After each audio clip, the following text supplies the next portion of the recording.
Yeah, I just wanna be the greatest. Everybody knows my name, shit. I'ma have this whole fucking game list, spitting with the same wit, and I'm gonna be famous. Ain't nobody able to delay this. Coming up, I had a vision to make it. Never wanted to be nothing, always wanted to play shit. Sit in class, always wondering why I love this lame shit. How the hell am I different if we all know the same shit? I ain't never let them doubt me, it's about me. Keep my head down, let my mouth speak. They surround me, they all about the clout. See, where the crowd be. Every time I speak loudly, they more about me. Man, you know I got a bounty on these lousy ass haters that surround me. Still they doubt me, they don't know nothing about me. Still their mouths free, I'ma change that soon. Better watch out now, see? I just wanna be the greatest. Yeah. And I just wanna be famous. Yeah, I just wanna be the greatest. Yeah. And I just wanna be famous. Yeah.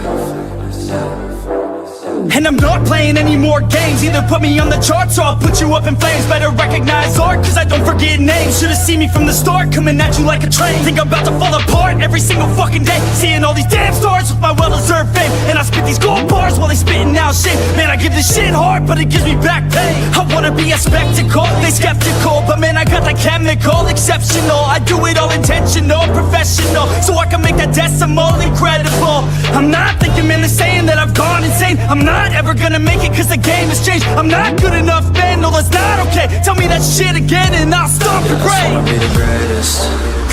Yeah. And I just wanna be famous. Yeah. Yeah, I just wanna be the greatest. Yeah. Man, I just wanna be famous. Yeah.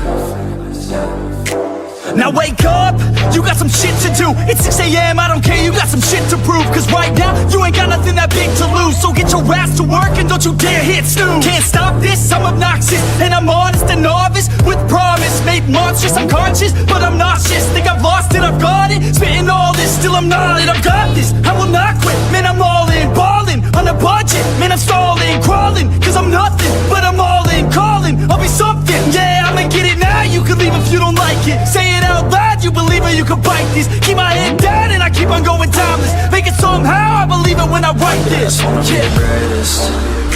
Yeah. And I just wanna be famous. Yeah. Yeah, I just wanna be the greatest. Yeah. Man, I just wanna be famous. Yeah.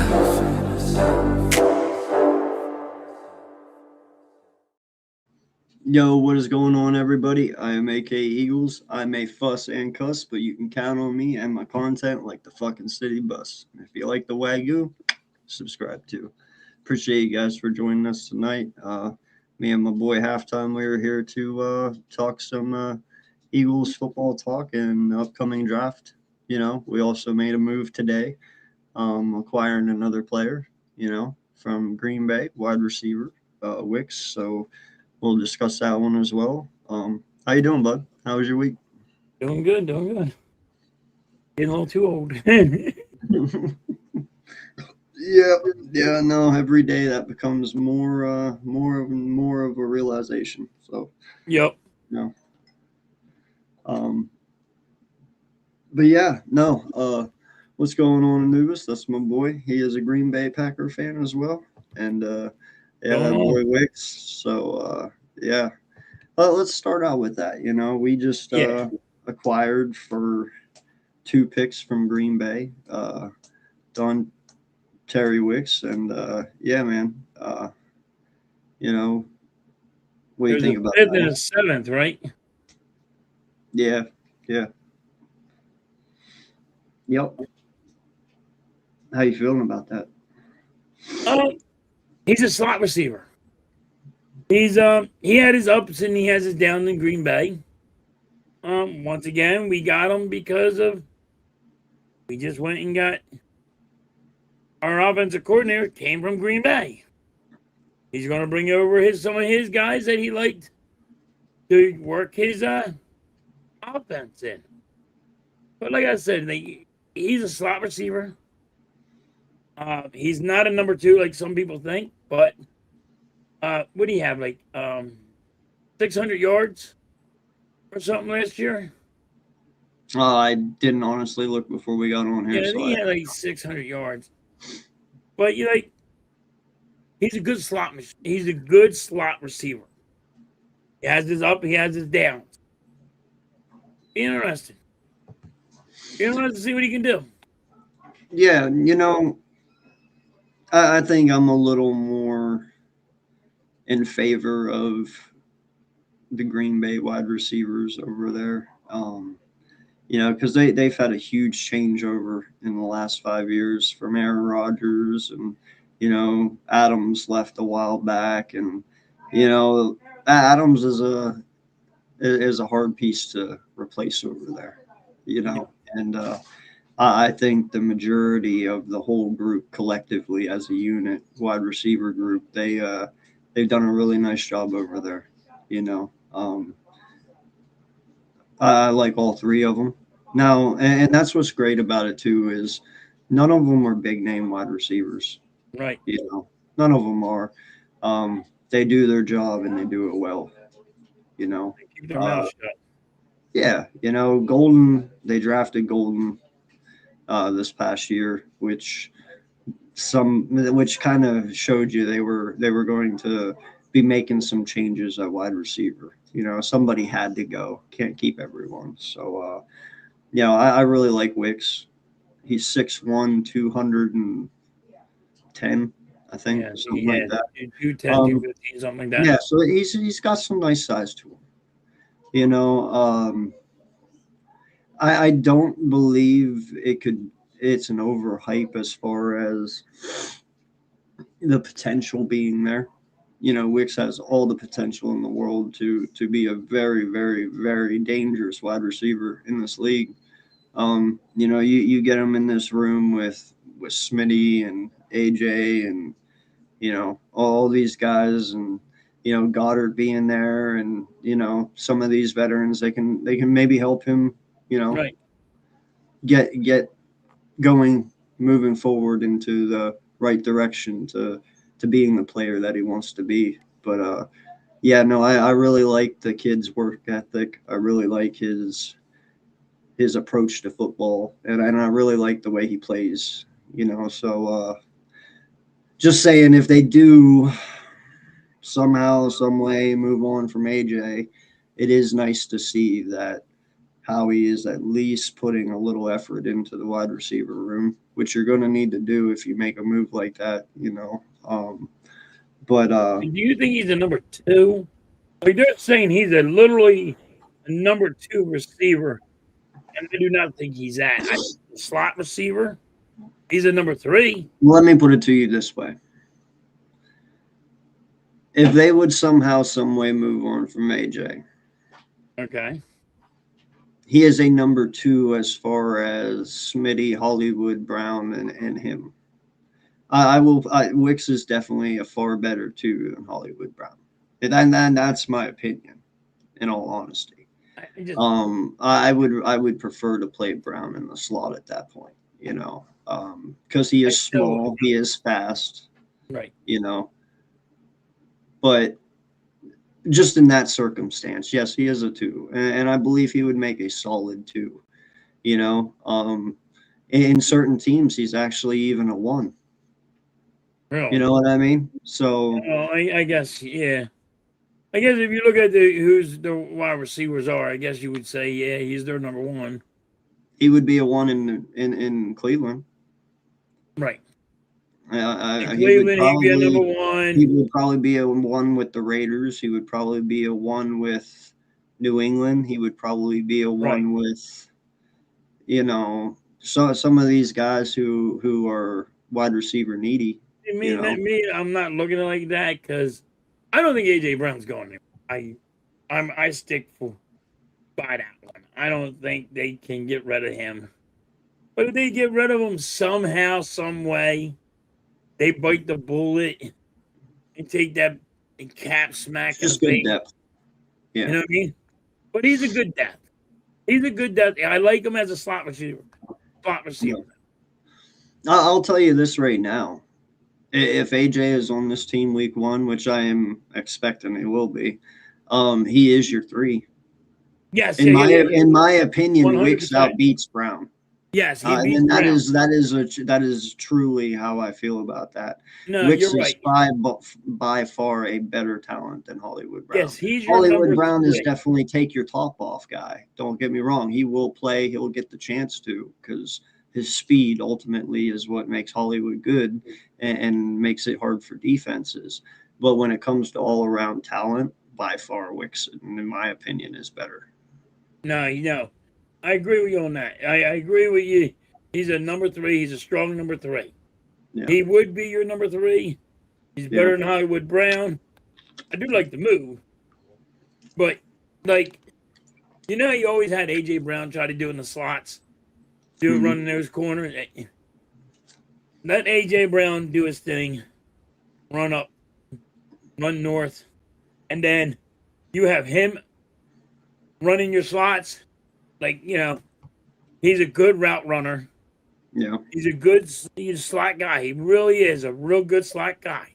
He's well, and the one thing I will if say, you look at with the route running he does, he's probably, you could say he's what, 2 or 3 best slot receivers in the game right now.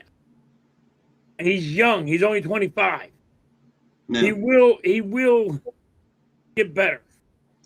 Well, and the thing that I look at too is Jordan Love does a pretty decent job at spreading around the football evenly. Right.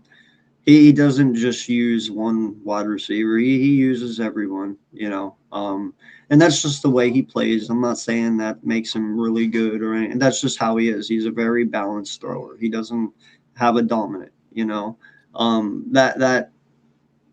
that is really another reason why his receiving yards weren't as high. And secondly, they got a lot of young dogs on that wide receiving core, from Dobbs to Wicks to Watson to Golden. Like they had some really nice young talent on that wide receiving core. So, he didn't always play. I'm pretty sure here he'll play every time we need him to play when we do 3 wide receivers, So no, I'm happy to have him, Oh, you guys got Sky Moore now too? Oh, see, yeah, well that's another reason why you offloaded him too. So yeah, no man, they're very wide receiver friendly in Green Bay, from what I've seen from the kid, he can make very, very good contested catches. He's not afraid to get hit. Like my boy said, he's very good at route running. His awareness is very good. He knows where he's at on the field. All that's very important. Especially when we're talking about helping out Jalen Hurts. And helping out the offense. Being aware on the field and being able to stop in zones to help your quarterback release the ball faster. That is a really good thing. That's something, that we need. That's something that you need for an offense, a guy that understands coverage. So, no, he's a solid 3 in my opinion. Definitely. Yeah. He's definitely a solid 3. For right now, as it sits, because AJ's here, Smitty's here, so I wouldn't. Not anybody. Like I can't say he's a 2. You know what I mean? Even if we get rid of AJ, I can't say he's a 2. But then that'd be like, I get what you're saying. You're saying that you got to make somebody your 2. So yeah, you would jump him up. I think he'd surprise you more than he'd let you down, honestly. No, I watched him in Green Bay.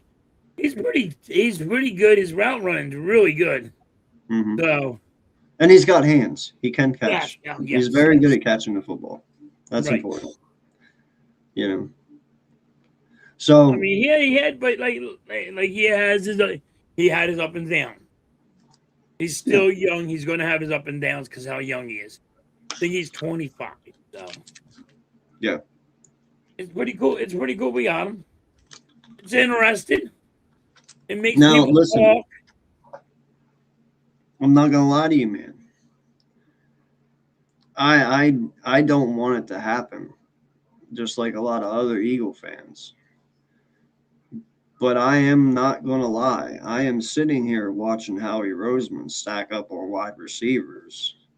It does Yeah. have my tentacles moving, because Right. if you are confident in your wide receiver room and that you have it set the way it's supposed to be going into the season, I get depth. I do. Okay. Hollywood Brown to me was a depth move. Now it's a solid depth move, but it's a depth Right. move, and he definitely would have played, and he definitely will play. But Wicks, being how young he is and the talent that is there, that is I'm covering my bases. Right. You know, that is a move made to where I'm sitting up saying, "Are you going to move AJ soon?" Like there's just certain moves people make sometimes, Right. and it makes you curious. Yeah, So yeah. I'm definitely peaked. My interest is peaked. We didn't focus that much and that hard in the wide receiver the last 2 years, which is No. fine because AJ's been here, Smitty's been here, everything's been copacetic. We've brought in people for depth, but no one to any standard that we're like, oh, what's going on?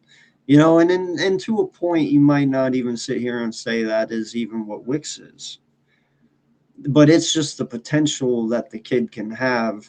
And you don't pay somebody 12.5 million for 1 year just for shits and Well, giggles. well, You he's know what I mean? he has 2 years. Well, but it's technically a one. Well, he has his rookie contract this year, and then Yeah, he's the till 1 year 2027. Yeah, we still on his extended rookie him 1 year. contract. So then the one Yeah, year to 7 is to yeah, 12. that's for next year. Yeah. But that's my thing though, man. With the need of edge rusher, with the need of safety, with the need of other things that this team has, you're dropping 12.5 on a position that we all think is solidified, and Then and pretty much is solidified for the you can most part. also look at punt return and kick returners that some of these wide receivers are going to go to. They're going to be That got special locked. teams. That got locked up the moment you brought in Damian Pierce. Yes, he's going to be Damian your Pierce is going to probably more than likely be your return guy because he's a solid return guy. He did it in right. Houston, and he's had some kick returns. So Right. I'm pretty sure Damian Pierce is going to have that Yeah, but locked you're up. you're always going to put somebody right aside of him. So Sure, know. I know. So I mean, like, it's not just. Yes, it does have you get you scratching your head like, yo, what is Howie doing? Mm-hmm. And this be moving AJ Brown? But it'll be interesting. And by no means am I sitting here saying that Wicks is talented enough to Take fill AJ that Brown's void. spot. Yeah, that's not what I'm saying. But when people, if you have an aging player in a position and you go and you fill up 3 young guys behind that dude, you're gonna sit there and start thinking that maybe the old guy's getting moved. You know what I mean? And that's kind of what I'm looking at here. Like we've brought in 3 wide receivers this offseason, right? Right. Then they're looking at drafting one in the draft. I don't think they're going to Why? be drafted. I don't think they're going to be drafted. Well, supposedly in round 2 they're looking at adding one, which in a way, yeah, round 2, whoop-de-doo. But listen, man, that's a lot of capital being moved into one position in 1 year. Right. You know what I'm saying? Yes. So that's all I'm saying is No, when you're you right. do that You're stuff, right. my interest is peaked. Why are you doing it? Well, we'll get our answer. I assume it's more along the lines for next off season. Right. Because if Wicks comes in and he has a really good year this year as a number 3 and he shows that he can be committed and that he's a solid player and they feel he's capable enough to fill in as a number 2, and they can get rid of AJ this coming off season, then hey, that's what it is. But we'll see what happens, man. I'm very interested because I know whatever happens, you're going to have a half of the fan base that's going to be relieved and happy. Right. And then you're going to have the other half who's extremely pissed. So, like, I went, like, if you would have said, hey, what's up, we're Daniel? moving AJ Brown, Doing, sir? but there wasn't a very big cap hit on him, I'm like, Mhm. okay, what am I getting for him?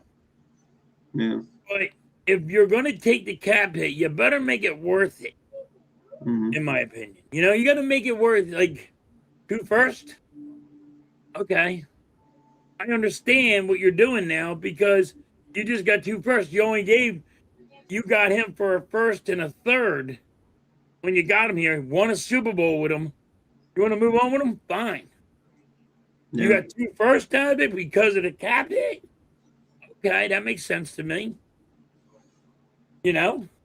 But I do think he gets traded next year because the cap hit is nowhere near. I think the cap hit is only $6 million. You know, I laugh about this, man, because we were talking the other day, or last week actually, when we were on the morning show with you and Mitch that time. I said, you know, all Howie has to do is just come out and just stop the bullshit. But he said it. You know? No, but here's the thing, and this is why I laugh though. You say it, but then you contradict what you say by going and trading for Wicks and going and grabbing Hollywood Brown and going and do what I'm saying He did is say it, but then he made he's the move doing like it. this. He's doing it to himself in a way that these rumors are still here, because the only way to squash those rumors is the one, say what you said, and what we've been saying is squash them yourself, and 2, don't do trades like this, because then all that's doing is just re-kicking up the dust and everyone's going to talk again. You know, you're only making the narrative what it is by doing the moves that you're making. Now, listen, I'm all for increasing the talent level of our wide receiver room, but just remember, this backlash is only because you made this trade. You know, like He's the making whole. he's making it harder on himself. He really is, and it's not even like, because I watched, dude, the moment we made that trade, I swear to God, everyone started saying, well, is this AJ's time now? It's like, that's what I'm saying. Like, dude, you did this by doing that. And I'm all for it. Don't get me wrong, because I want good players and I want to win. But you ultimately started this shit back up by trading for a wide receiver. Like, it's just bound to happen. That's all I'm saying. But I just think you got a new offensive coordinator, and he says, "Hey, good slot guy, I want him here. And okay, I got to make you happy a little bit. I go get I'm getting this guy for you. But like I said, like you guys are all right for saying, hey, antennas are up, and when's AJ Brown going to be gone? Because it's like, you got how many wide receivers on this damn team? Who's going to be here? You know? All I'm saying, man, is I'm looking. If you're talking about drafting a wide receiver in the second round or the first round or friggin' whenever, that's going to be huge. Yeah. No, I mean, you're not lying. Whenever you sat here and you said the other week that's almost as big as them sitting there and taking a quarterback in round 2. Yep. That is because Jalen Hurts is the quarterback. Yep. AJ Brown is the wide receiver here. If you take a wide receiver in round 1 or 2, instantly there's going to be a lot of speculation. If it's not AJ, then what? It's got to be Smitty. Right. You can't have both sides of the coin. It's got to be one or the other. Right. Like you don't make moves like that, and people just sit here and just accept it. I'll No, be there pissed if it's there's Smith. things going on behind the scenes that we as the everyday human don't know about. And that's my whole point. Like the skepticism's only there if you make the moves to make the skepticism there. Yep. And like I said, if they don't take a wide receiver in the first or second round or even the third, it probably all dies Right. because then I don't everyone think they're knows. going wide receiver in the first or second round. Probably not even the third round. I hope not, because we have way more needs to fill that are way The more tight end important. in the third round. Offensive line in the first round. You know what I think about the second round. No. I think we're going quarterback in the second round. Are you trying to kill your subscribership? No. No. Don't say shit like that, though. No, I'm They're telling not you. taking a quarterback. Hold on, listen to me. Listen to me. Hold on. Let's get into it. Ready? We had Carson Wentz. Right? Mm-hmm. You went in the second round and you got Jalen Hurts. This is the same story of Carson Wentz. And then in second round, you're gonna go pick up a quarterback. In the second round, we got one first, 1 2, 3 2 3s, 2 4s, and 2 5s. Yeah. I think we're gonna get the quarterback from Penn State. Drew Adler or whatever his name is. yeah. Or we're gonna go from that dude from Carson Beck from Indiana. Bro, listen. They're my two guys I think the Eagles are going for. Listen. I don't think, though, you have to pull Adler in the second round, bro. Like, I'm pretty sure that's like a fifth. You could easily get him in the fifth. That's no. I think that he's going to be going in the second. Mm-mm. I know. I get it. Everybody don't want to hear it. But the reason is you got too many rumors about Jalen Hurts. AK, we talked about this.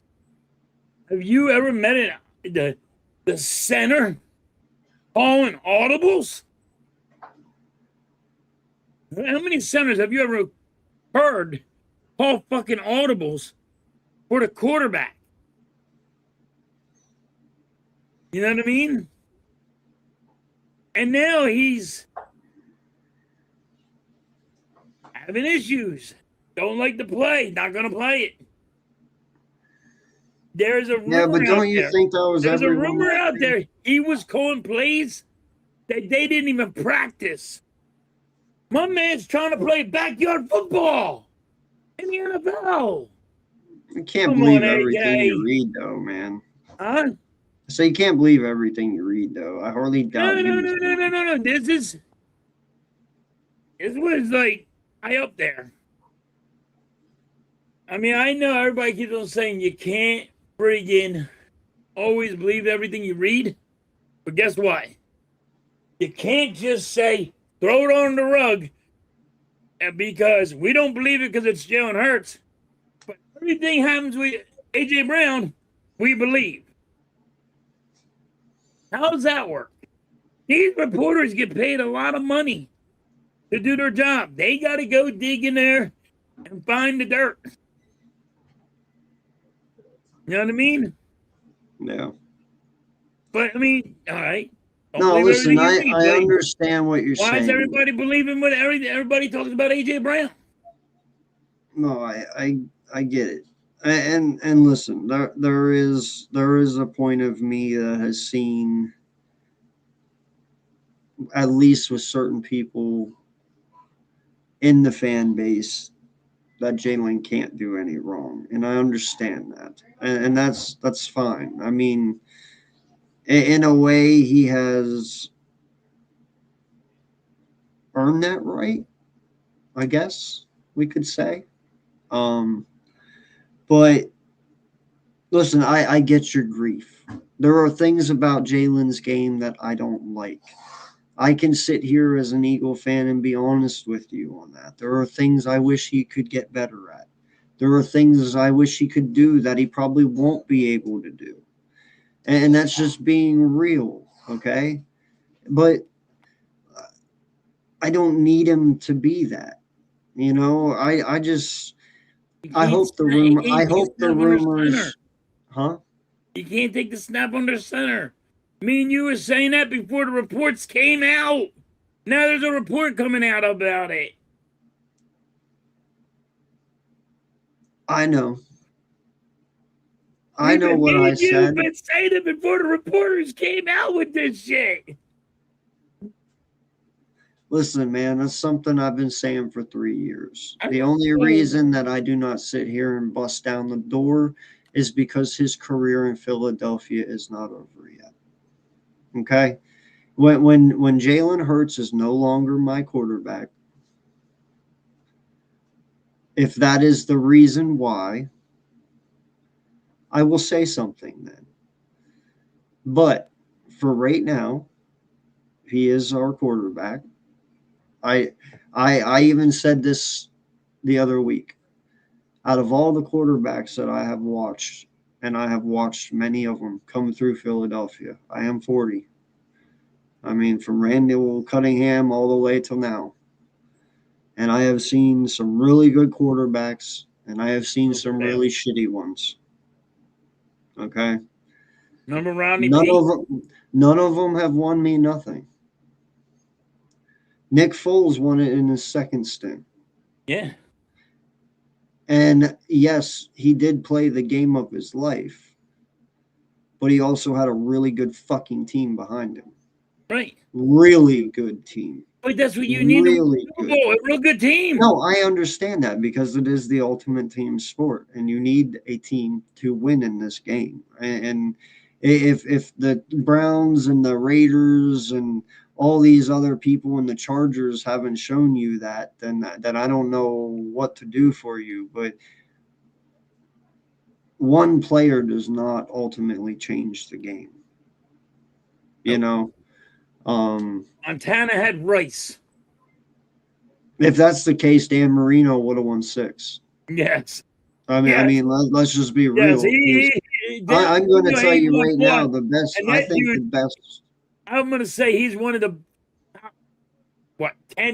top 5 best quarterbacks ever played the game. He's in my top 5. Yes. 100%. And yes, people were like, but he never won anything, dude. Sometimes but he's the first one to ever throw for 4,000 yards. Well, that's not even that, man. Sometimes you can see the greatness in these guys, right? Even though they're not winning. Yeah, like I'm serious, man. One, he has the undefeated record. Yep.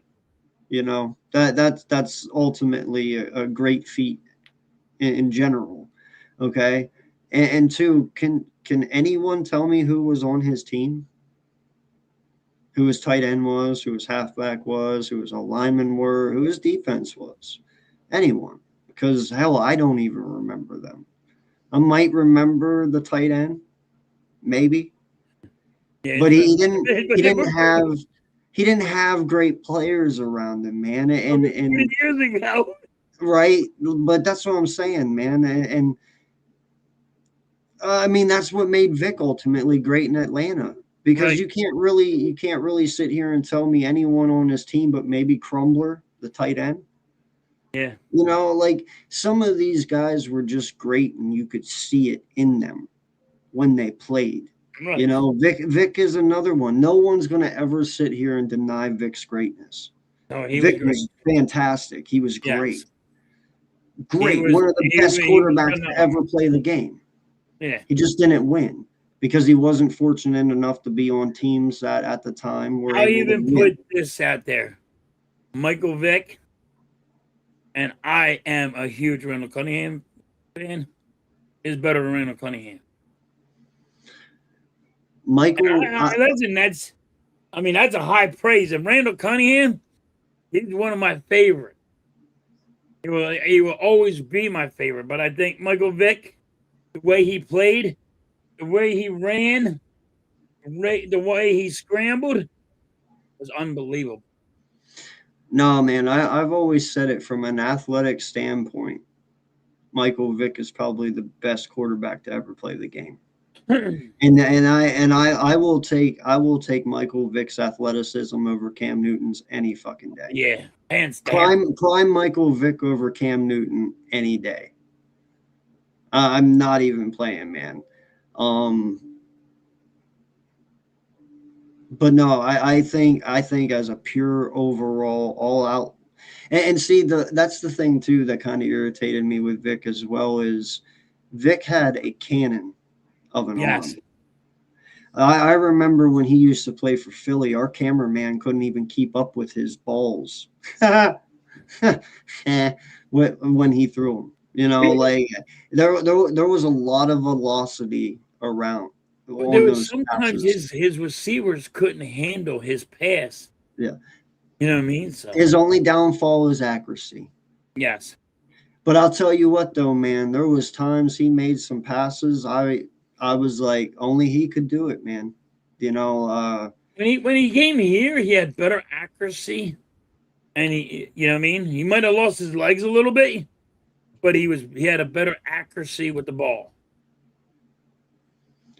Okay, well, we got a center. Vic came in with the center. We got a center. He had Dwight Stevenson, yes, and Stevenson is a beast. Yes, he was great. So behind every great quarterback is a great center. Is a great center. Right? I'm pretty sure that has to be a thing. You know, it really does have to be. Even if you look at Peyton Manning, look at his center. Yeah. That was Saturday, right? Just Saturday. Yep. Yeah. Not a great coach. Awesome player, though. Not a great coach. Nope. He didn't get to call audibles good either. Peyton Manning said, "Shut the fuck up." Live TV, he said, "Don't you call a fucking audible ever again." When you have a brain like Peyton Manning, you don't need to even do anything. I know. Only thing Saturday had to do was just call his protection for his lineman. That was There is a live stream of him. There's a live video of him, Peyton Manning, friggin' trashing Saturday, saying, "You just fucked I get the ball." I was like, "Damn, there you go." Yeah. No. Who was Tom's center? Who's? Tom Brady's center. Oh wait. I'll have to Google that one. But no, behind every great quarterback is damn near a great center. You know. Yeah, even Jalen had Kels. Yeah, Jalen had Kels. Foles had Kels. Yep. Wentz had Kels. Yeah. So no, man, it's interesting how that works because, like I said, man, the center and quarterback, they work hand in hand. You know, the center is in charge of calling the protection for the O lineman and picking up the blitzes and all that shit. And you know, yes, David Andrews, thank you. Yeah, another great center. You know, so no, man, it's a beautiful thing when you have two guys that can work hand in hand like that. You know. And they have to be aware of adjustments, you know, play changes. You know, if Jalen calls an audible, Cam Jurgens has to be there and hear it and be able to call the protection for that audible he called. You know, so that's just that is one thing I will say. You know, I obviously noticed that Jalen and Kels had a very good chemistry together. Yeah. You know, now, granted, Cam Jurgens won a Super Bowl with Jalen, but who knows? Maybe Cam and him just lost their mojo this past year a little bit. You know, with all the frustrations with the offense and all Didn't everything Cam going Jones? on. Didn't he want? He was about to retire, right? Well, I think we're probably going to be losing Dickerson and Jurgens over the next 2 years because And just then due to leg you're also problems. going to lose Lane Johnson. Yeah. I mean, we got a lot to think about. And it's your offensive line. Everybody worried keeps on talking about A.J. Brown. Yeah. Your offensive line right now. Well, and in all honesty, halftime, we're going to have to sit here. Retire. Well, in all honesty, we're also going to have to sit here soon and think about Mailata's replacement because Mailata's just gotten older as times went on. He's hitting 30 here, I think, pretty soon. Yeah. So, you know, he's 31. Yeah, so I mean, he's got about 4 or 5 more years left as well. So we might as well just draft all linemen for the next 2 years because we're going to need them, you know, and that's what I'm saying. And that's why my interest is piqued with this whole thing because, you know, we're sitting here and just talking about the O-line itself, and we're sitting here spending 12 and a half for a fucking wide receiver that we probably don't even need. My interest is, but then again, so is that why? Maybe that's why they move on for Jalen Hurts. Stop. Yeah. Just saying. Bro, listen. Would you be mad if you just got what? Yes. Let's go with this. Hold on. What would you get for Jalen Hurts? How about 3 number ones? You would be pissed off that we got rid of Jalen Hurts. First off, that's where your bottom starts. Right. That's why I said that's why I said 3 number ones. And you go and you trade them to the Raiders. Or you trade them to Miami.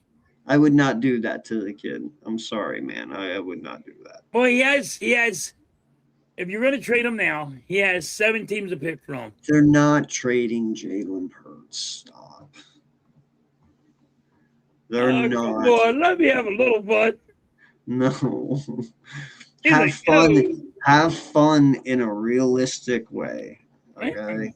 Miami listen, or I am telling you this right now, dude. If they trade Jalen Hurts, okay, they would burn Philly to the fucking ground. I'm not even playing. To the ground. Oh yes, they would, dude. No. That kid is loved in that city, man. We lost that Reggie kid is White. loved. We are not going to be burning the city to the ground. We lost Reggie White. Bro, that doesn't matter. The new age fan base these days are not how we were built. It is way different. That has obviously been proven. You know, these new age fans, dude, they care about names. They don't care just about the Eagle. They care about names. And there are certain players on this fucking team. If you would trade away, this fan base would lose their goddamn mind. And he is one of them. I'm telling you, it's not going to happen.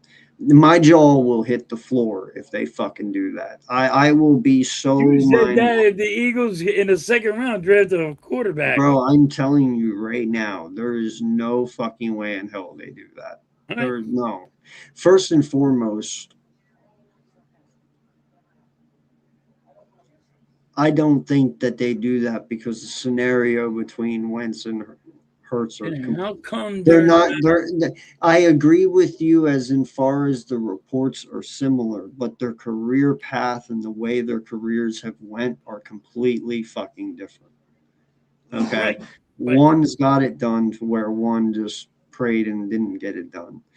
I'm just saying that I have sat here and I have been through all these quarterbacks from Foles to McNabb to, oh God, who are some of the other ones? Yeah, we talked about Vic, but I'm thinking of the 1 year stinters that we've had. You know, Mark Sanchez, was it? Yeah, well, oh God, don't bring that up. And it was who was the other guy from the Rams? Wait a minute. Sam Bradford. That was Bradford. Sam Bradford. Yeah. Remember, he had, I guess the Raiders, it was. Yeah. It was Sam Bradford. He And threw then for like 100. He threw a freaking 80-yard freaking pass, and everybody's like, "We're going to the Super Bowl." I'm I was like, trying to think of the guy right before Nick's first run here. He was another white dude, and it was right before Nick. Oh man. wait a minute. He went to the Raiders too. I mean, he went to the Rams too. What the fuck is his Trying to name? think of what his name was. But no, I mean, listen, man, we've had some. I mean, even Nick Foles' first stint here he had 28 touchdowns and 2 or 3 interceptions, and that was with Chip Kelly as our head coach. I mean, but I've never had a quarterback where I have sat here and just had the comfortability when they throw. That is the one thing I will say about Jalen. Okay, when he throws the football, I don't stress a lot. You know, either the ball is going to be there and it's going to be on point, or it's not. And for the most part, he doesn't make mistakes. I will The only admit that. problem I have with him is he always throws it behind his receivers. Sometimes it's intentional, though. But I mean, like a lot of the times when you're throwing it to open Goddard, and Goddard has to turn around and go like this to make the catch, if you were to put it in front of him, he gets another 20 yards. Or maybe more. Oh, dude, we're If not you all lead your perfect. receivers, but he never leads his receivers. We're not all perfect. But and then the one that for Smitty, he gave him that hospital ball. Remember that one? He gave him the hospital ball, and they go the guy hit him in the back. All right, let me ask you this then. What do you want? What do you mean? What do I want? What do you want? Because we have had our best run over these last 7 years with Jalen. Yes. Okay? Yes. So if that's not good enough, what do you want? I want to be able to watch a quarterback throw it and actually lead his receiver. That's it. I'm old school, AK. I'm old school. I was taught watching Dan Marino leading his receivers. I was taught by watching friggin' Joe Montana. Look at Tom Brady. They led their receivers. Yes, sometimes you had to throw it behind them so they can make that catch. But they always led the receivers so they were on stride and they can keep on trucking. You know what I mean? I get what you're saying. Now listen, man. I get it. He won the Super Bowl. I get it. Listen, when we first won the Super Bowl, over 50 here, man, in tears, like a little kid. Like I was at Christmas time. I was in love. Said, holy shit, I'm going to be alive to watch the Eagles win a Super Bowl. I get to watch 2 of them. I'm amazed. I never thought I'd get to see 1. But yeah. But I was always I grew up in watching the greats. And all the greats do is lead the receivers. Jalen Hurts don't. Jalen Hurts throws it to his running back.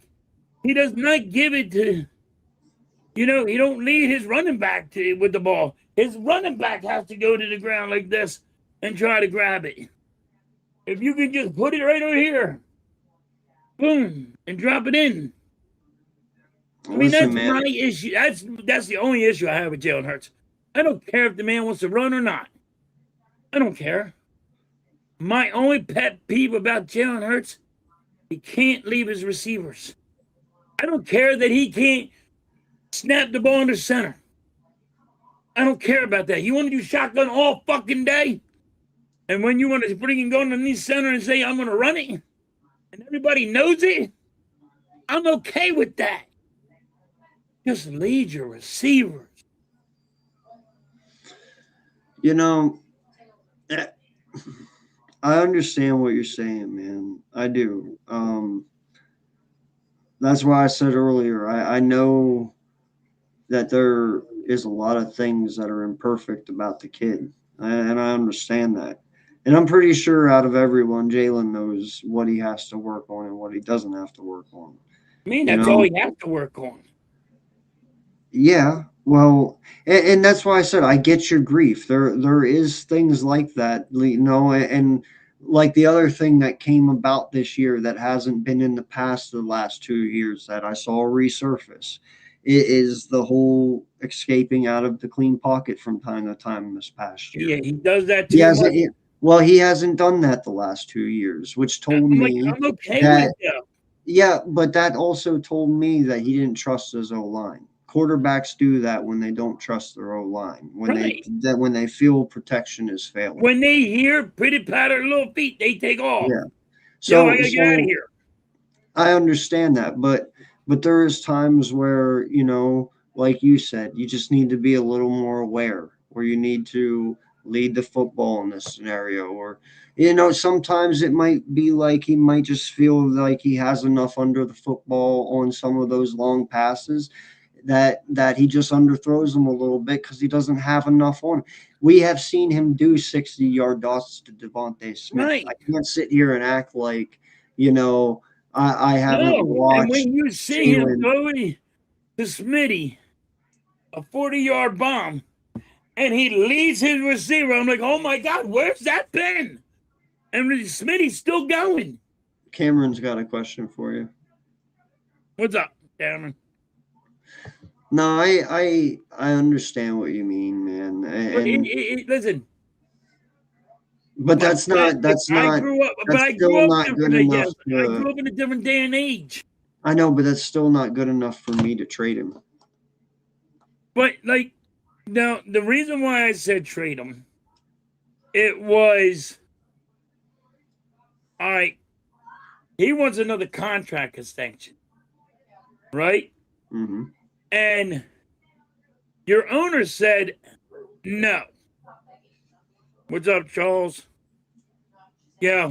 Hey, okay, so your owner said no. Right? He's got to pay out he got to play his contract out.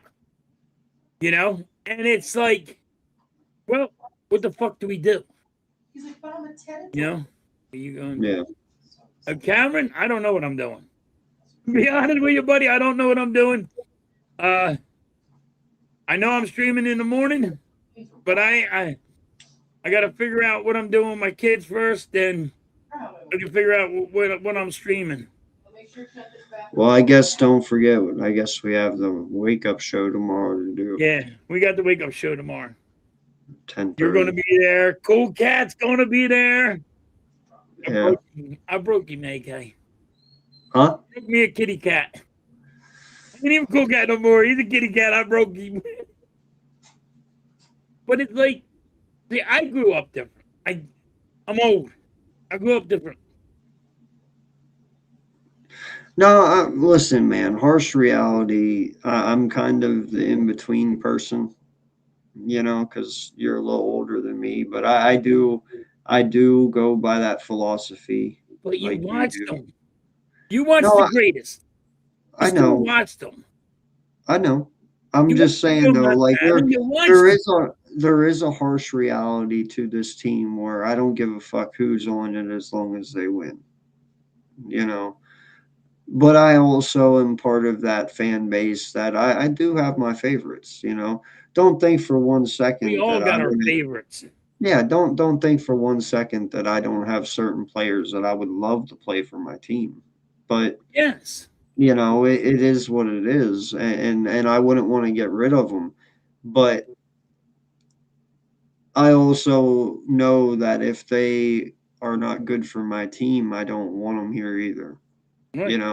Like Devontae Adams is one of my favorite guys in the last. Like for instance, Mike Evans. You know how I feel about him. Yep. Mike Evans is by far the best wide receiver in my opinion over the last decade. If Mike Evans came here and didn't produce, I'd want him gone. It doesn't matter how much I care about him or how highly I think about him. If he's not doing anything positive for my team, he doesn't need to be here. you know. But that's not what we're talking about. Right. You know, we're talking about guys who have produced on this team, who still produce on this team. I'm not saying Jalen Hurts don't produce. Like me and you talked, I said he's not a 4,000 yard passer. Never will be. He never You will be. always say but he ran 4,000. Now he's not going to run. So when you take that, you're taking that away. That's a struggle. But the only thing I care about, I don't care how many yards he throws. I really don't. I don't care if he throws for 10,000 yards. I don't care. As long as he Right. leads his receivers. Well, listen, this is where I will leave this discussion because this is how I feel. This is it for them. Yeah. You know, and I'm speaking truthful here. This is the year for Nick and Jalen, and I'm being serious. They are the only two constants left. We have got rid of Stoutland. KP's not here. All these guys are gone. You know, they have made transitions in all coaching areas on this offense. You two are the only two constant now. You guys have been here for 7 years straight. You guys are the ones, you're the head coach, you were the quarterback. If for some odd reason this year coming up goes the exact same way that this year went, this past year, in all fairness, then I believe they make that move you're talking about next year. I do believe Jalen probably won't be here. I do believe Nick Sirianni will be fired and he will be gone. And it's only because I believe Howie and Jeff will have looked at it as this has ran its course. We have accomplished everything that we can accomplish with Jalen. We have accomplished everything that we did with Nick. And it's time to just kind of turn over. Now, I'm not saying as far as Smitty and them, I think all them guys stay. Right. You know, I do believe no matter what Vic No, you're is just talking about Nick Sirianni and Jalen and Hurts. Jalen. Yeah, I do believe no matter what, Vic is gone next year. I think Vic retires at the end of this year. Oh, I think he retires too. Yeah. So Yes. so you'll have that turnover as well. But listen, I told you last week my biggest concern and what's going on, Mac. Appreciate you. What's up, Hope Mac? everything's well, my friend. I haven't seen you in a while, doing- buddy. Doing some great moves over there in New York. Keep going, buddy. Can't wait.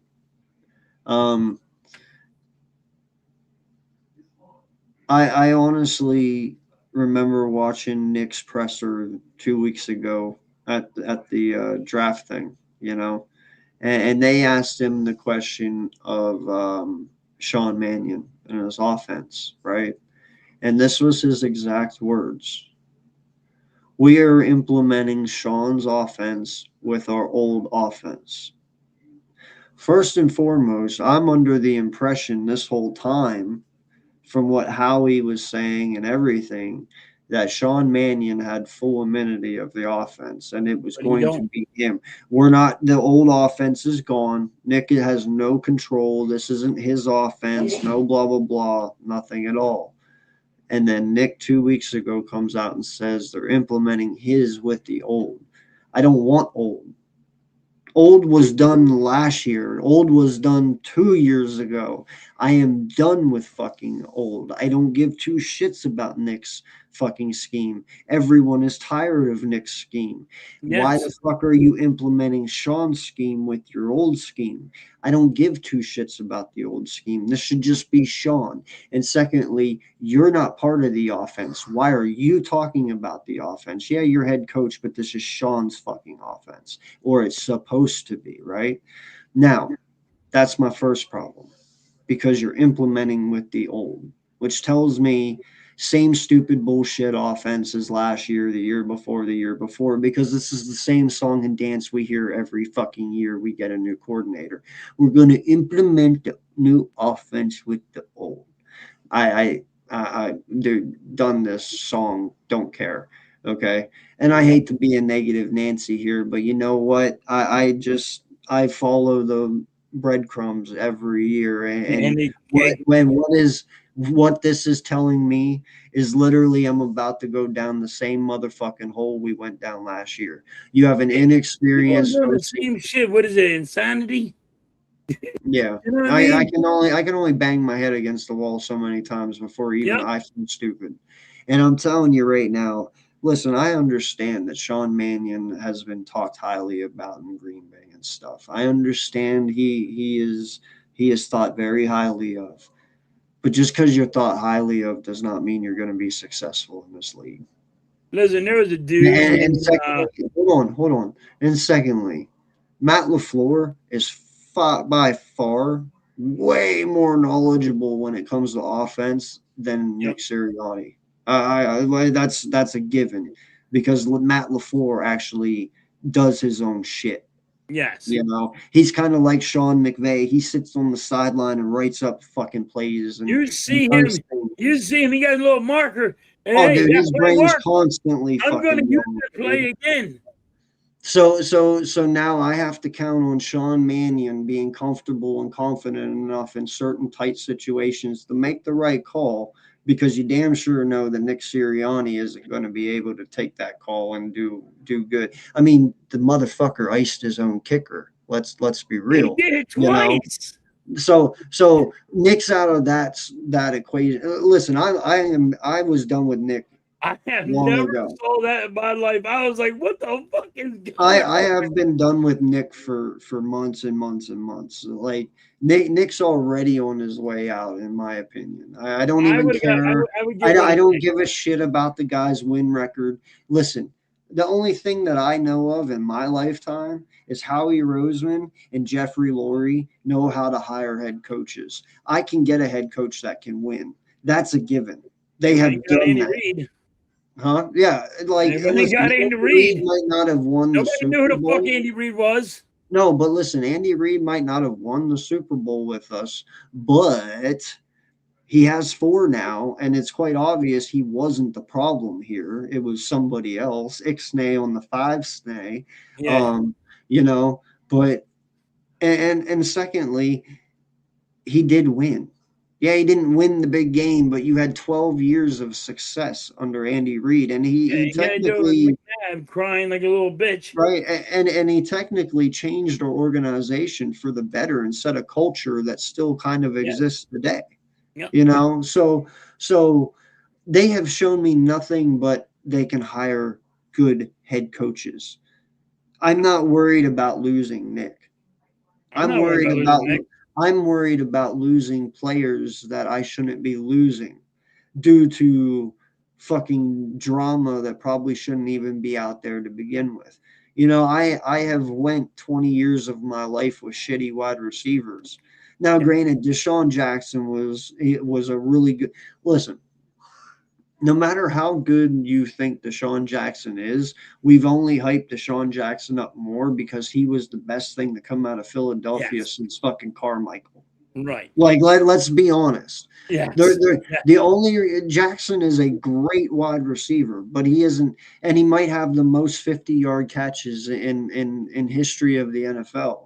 Yeah. Because he was fast and he was small and he could get around wide receivers. He's that age Tyreek Hill, so to speak. Okay. But we hyped him up bigger because the only other wide receiver that we had here, like you said, was Harold Carmichael. Fabulous talent. He was a great talent. But Antonio Brown was better than Deshaun Jackson. Yes, ever. Antonio Brown was better. You know, I can think of multiple wide receivers that played in that era who were way better than Deshaun Jackson. He was just so good on our team, and we had such shitty wide receivers over the years that he looked so good. And he was good. Like I said, he was good. Joe Horn was good. Yeah, and that's what makes AJ so great. Right. Dude, when you have wide receivers like Arcega Whiteside and fucking Rager, AJ's a fucking angel. You know what I mean? Look what we got. We got somebody who gets the ball. Right. That is why fucking T.O. was so doted. Yeah. When you have people like Avant, Jason Avant and stuff. And Avant wasn't a bad wide receiver. Neither was Jerry. He wasn't Maclin. bad. He was a 3. Yeah, and neither was Jeremy Maclin. Jeremy Maclin has pulled us out of some holes in certain games Right. for the many times. But the fact is, though, they weren't no TO. That's They the weren't thing that is, that's game why I don't want to changer see. guy. They weren't, Okay, that's why I don't want to see AJ Brown go. I Like, know. why do we have our number one wide receivers? Why do we always ship them out? Like, man, we got a wide receiver. We got a guy that's so it's going to be double coverage. We have a guy right behind him that is getting fed to because you got to worry about your number one receiver. Because if you leave him open, even for one guy, he's taking it to the house. But no, we don't have that. We were like, fans are like, oh, get rid of AJ Brown. Well, I'm going to tell you this right now. I see a lot of Eagle fans out there talking and running their mouth and talking about how we're still going to win the NFC East and all that bullshit. I'm 100% fine with that. I'm 100% behind that. As long as AJ Brown's on this team. Yes. If you want to accomplish anything this season coming up, AJ Brown has to be on this team. So let me ask you a question. And here's the thing, and that's not disrespecting Smitty at any means. Okay. Right. I think Smitty can easily step in and be the number one on this team. He has shown he's willing to put the, time in. He's willing to take the hits in midair and get his body crushed and by any means to make a catch. He has shown that time and time again. But AJ takes away double teams from Smitty. AJ takes a lot of everything away from Smitty and everyone else. Yes. Dallas Goedert benefits from AJ. Dallas Goedert. And that's what I'm saying. The moment you take AJ off this team, Smitty gets double covered and then everything goes away. Smitty becomes less dominant than what he is right now. Now, I'm not saying that Smitty can't beat double teams, but he ain't going to do it every time. He ain't going to just do it all the time. He's going. AJ Brown is going to do it every time. You trade AJ Brown away, you're probably putting Devontae Smith in more harm of injury than he is right now. Right. Because then he does become the focal point. He's skinny. He's not as built and strong like AJ Brown is built for. So let me ask you a question. We get rid of AJ Brown. What's going on, Randy? Appreciate you, sir. What's up, Randy? I haven't seen you in a while, buddy. Dude. Hope everything is going good, man. I hope all is well. But yeah, man, you're going to need him. There just is no ifs, ands, or buts. How far do you think the Eagles go? Do you think they make it into the playoffs?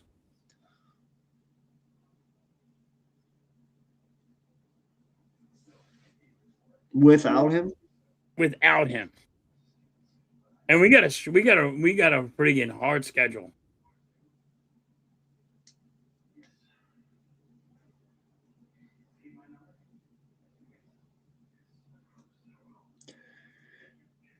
Yes, but it will be so fucking hard. Yes, but it will be hard. I say no. If we don't have AJ Brown, I say no. I think the only reason that I say yes is because I still believe there's enough talent on this team to win the division. But like I said, it is going to take everybody to do it. But I will tell you this right now. You trade away AJ Brown, I almost guarantee you that Nick Sirianni isn't here next year. Well, he should be going. I mean, even if AJ Brown said, "Yo, if you get rid of Nick Sirianni, I'll stay." I'm like, "Yo, buy that kid. Get me somebody else in here." I'm serious though. Without AJ, I believe Nick's future is done here. And that is all honesty. And without AJ here, I truly believe you jeopardize fucking Hurts' future here. And the only reason that I say that is because no matter how great Hurts is, I can tell you right now, Jalen Hurts is never having a 2019 season like Carson Wentz did. Right. Ever. You will Right. never see Jalen Hurts have a 600-yard receiver and 4,000 passing yards. Yeah, You will never, ever see that. He's just not built to be that way, and that's Right. fine. That's fine. But he will never have a season like that. I promise you right now, you aren't. And see, this kind of almost feels like I'm disrespecting the kid, but I'm No, not. no, no, No, no, no, no, no. no. With what I'm about to say, Oh, okay. it almost sounds like I'm disrespecting him, but I'm not. Okay. But I will tell you this: Jalen Hurts is not the quarterback you want to get it done with shape shift wide receivers. Jalen Hurts is not ever going to get it done with a Jalen Reagor or an Arcega Whiteside, that core that he had, in 2019. I'm sorry, no matter how much you like the kid, no matter how highly you think of him, Jalen Hurts, he runs within the system and he does it very well. Very well. Better than damn near anyone I've ever seen. Okay. And in all honesty, I had this conversation before. He's everything everyone wanted Tim Tebow to be. Right. Everything. He's I, everything I'm everybody dead thought serious. Tim Tebow was going to be. He is everything everyone thought Tim Tebow was going to be. And there's nothing wrong with that either. No. Tim Tebow probably wishes he could be Jalen Hurts in this scenario. Right. But Tim Tebow was only successful because of the people around him. Right. And that's the way Jalen is. And that's the way, Jalen is. and in That's all what Jalen honesty, is. that's the way every single quarterback in the NFL We is. won a Super Bowl with Jalen. You saw it last year with Pat Mahomes. You sit here and you call Pat Mahomes the greatest. He rambled off 3 Super Bowls. That's Yeah. great. But we've also seen Pat Mahomes can't be Pat Mahomes without certain weapons either. Right. So everybody needs Even Patrick Mahomes needs fucking wide receivers. Yes. I mean, that's how it goes. Like Jalen Hurts won the Super Bowl. Yes. We won the Super Bowl with Jalen Hurts. The best offensive line, the best running back, best wide and receiver. the best wide receiver duel, and your fucking tight ends played phenomenal. Like you had a across the fucking board when you won the Super Bowl. That's how you do it. Do you want to know how it's all bullshit? It's very simple. For the last 5 years, all I did was sit here and listen about how fucking trash Sam Darnold is. Yeah, and he won the terrible. Super Bowl. He's this, and that, and all that. Sam Darnold was literally the result of a team around him. Yes. Just like Jalen Hurts was. Exactly. He had the ultimate defense. No one was fucking with that no-fly zone. That shit was unstoppable, bro. That Seattle team was built to last, okay? And he had arguably the top premier wide receiver in the league right now in JSN. That kid is fucking phenomenal. Yep. Of course, Seattle would get another fucking one. And they're just built very well. They're built so well, they let Kenneth Walker walk this offseason, and they don't even give a shit. They let us take Rick Woolen, and they don't even give a shit. It hurts them, and they know it hurts them, but they don't care. They don't care. Nope. No, but the fact is, though, you sat here and you bashed him for 5 years fucking straight, said the kid was trash, he was a failure, no this and that. He fucking won a Super Bowl before Justin Herbert. He won a Super Bowl before Joe Burrow, Lamar Jackson. Yep. All these guys that everyone dotes on, Trevor Lawrence, all of them. Beat them all. You can say that about Nick Foles, though. AK. Well, You know what I mean? no. Nick Foles wasn't. Well, Nick Foles I mean, was listen, Nick Foles had to play 3 games in the playoffs, and everybody said he wasn't going to cut it. Oh my God, we're going to No, lose I because know. everybody was in panic mode of fucking Nick Foles running this team. I know, but we're talking. You're talking about all year long. I get it. Yeah, and also I don't think I've ever seen Nick Foles ran through the mud like Sam Darnold has.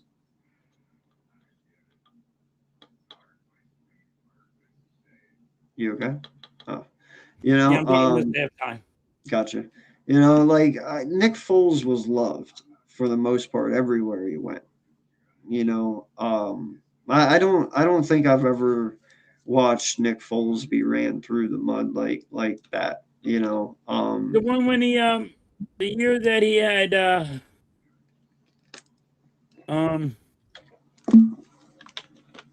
who was the coach? Chip Kelly. The year he had 28 touchdowns to 2 interceptions. Yeah. Yeah. What about it?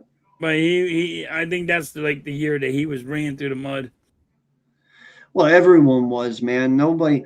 Hell, I don't even think any of our players like that high-paced offense, dude. Truly, I loved watching it. It was kind of cool at first, but then you could tell our players were getting wore out quick, and then they got tired. Dude, yeah. So no, I mean, you got to be honest though. Nick Foles went to the Hall of Fame when he got that 7 touchdowns by was the Raiders. We played that year. Yeah, and he got 7 touchdowns. He went to the Hall of Fame before he won a Super Bowl. No, I get it, but and that's the other thing too, man, is look at Daniel Jones. Now, granted, I still think that one's still a fluke. We're gonna find out. I get he did really good in Indy. Okay. We will see. I don't know. That's the one I haven't bought into yet, DJ. He had a good year this year. But the one thing that I will say about him is his injuries are piling up a lot. He's had a neck injury. He's had an ankle injury. He's had, ACL. Now his ACL. Like he tore his ACL with the Giants too, right? Huh? He tore his ACL with the Giants too, right? Oh, I have no idea. I know he hurt his neck. Yeah, he had a lot of injury. He's very injury prone. Yeah, but and then everybody counted out Baker, man, and Baker resurged his career in Tampa. I'm just saying, man. We are at a point now where nothing is a guarantee. No player is a guarantee. No. Especially quarterbacks, man. They're probably the hardest position to know and to figure out. I'm pretty sure everyone thought Trevor Lawrence was going to do a lot better in his career than he's done so far. I thought he was going. Huh? I thought he was going to be better. Trevor Lawrence. I thought he was going to be better than he is. Yeah. He had what? Last year was his best year. Yeah. It really was. I mean, I thought he was going to be way better. But that's what I'm saying, man. So you got Sam Darnold out here winning before all these guys. That has to tell you. And Sam Darnold ain't making the money Trevor Lawrence is making. He's not making the money Joe Burrow's making. He's not making the money that Justin Herbert's making or any of these guys. So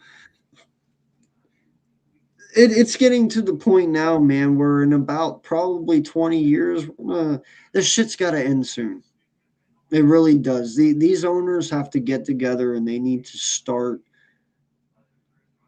reeling this shit back in, because in about 20 years, dude, you're going to have like $500 million quarterbacks and shit. Right? Like, are you serious? Dude, if we start hitting $500 million for one fucking player, we've gone too far. No player in this league, no one No one. Give me the best player in the world ever in history. Barry Sanders, Yeah, Deion they're not Sanders, worth any. any of Nobody's them. worth a half a None of billion these dollars. guys are worth. Not even motherfucking Tom Brady himself was seven Super Bowl rings, right? Yeah, seven. 7 rings is worth $500,000. I mean, dude, they broke that mold whenever they signed Pat Mahomes to 500,000, but at least they spread it in 10 years. Yeah, they spread that. You know, but I'm telling you, man, it's that was an anomaly because he won so quick and so soon. Yeah, but he This is also going won to be free. an everyday occurrence to where every quarterback will be making 500 million because that's how this works, dude. One quarterback gets paid, the next guy up wants a little more, the next guy up wants up a little more. Dude, we're fucking Like, Deshaun look at Watson. Dak Prescott. Dak Prescott's what's he making? 50 million? Dude, Deshaun Watson got 200 guaranteed fully.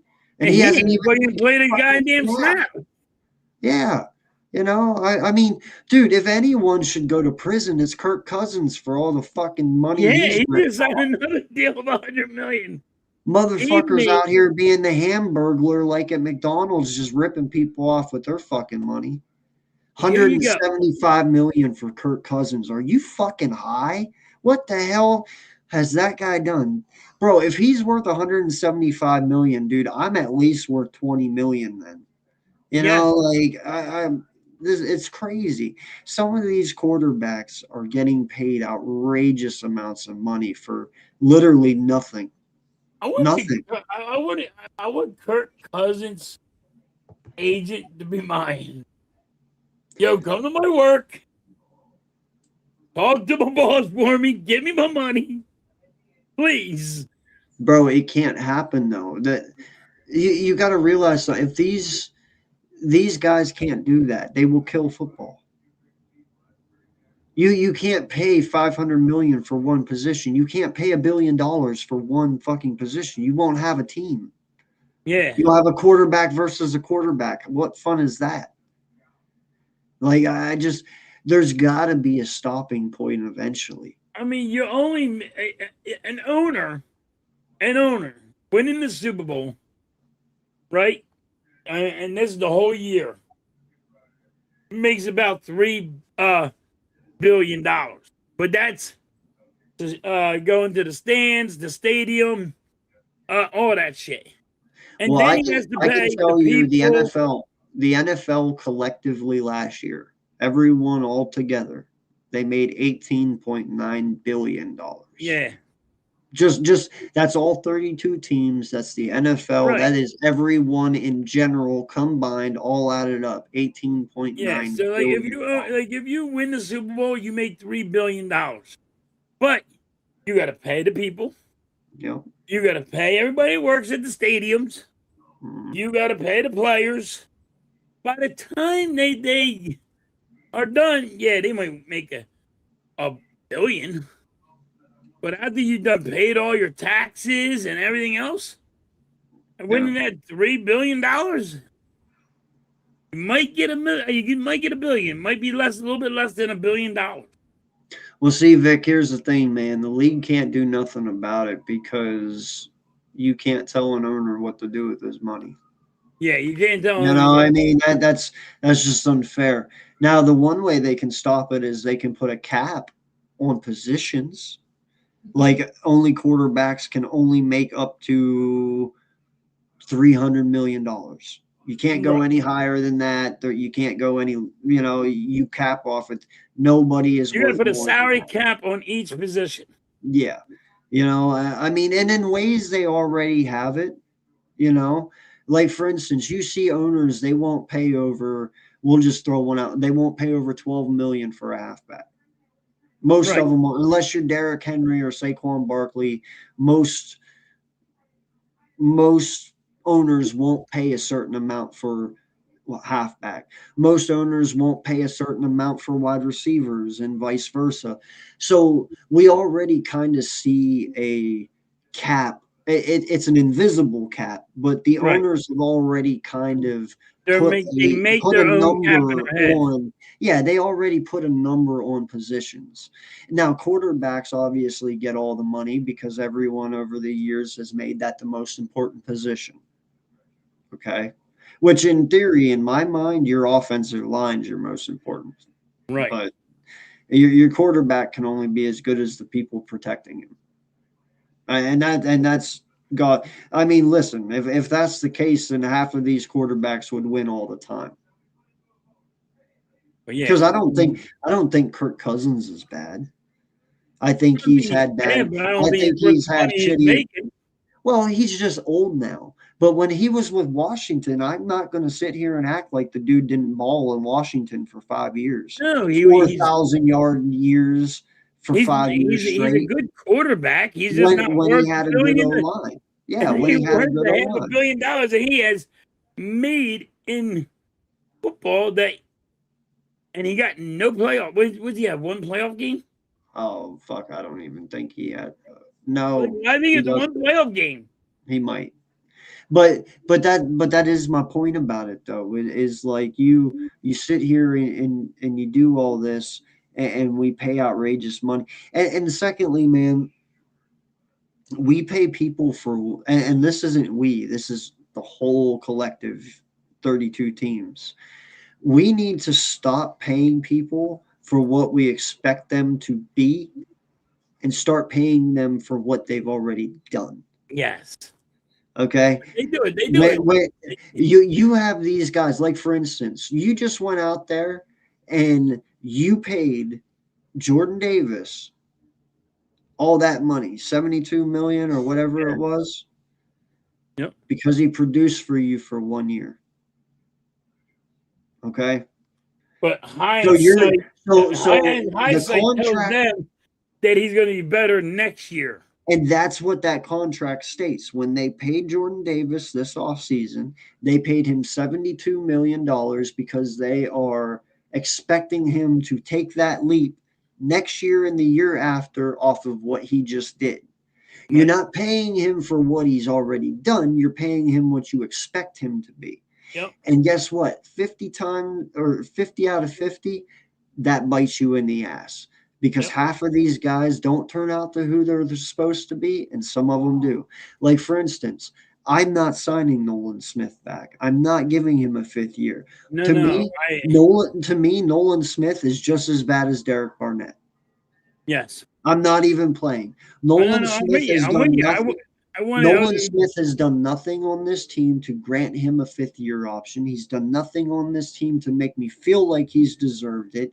And in all honesty, Derek Barnett might have actually done more for this team than what Nolan Smith has done so far. And that's saying something.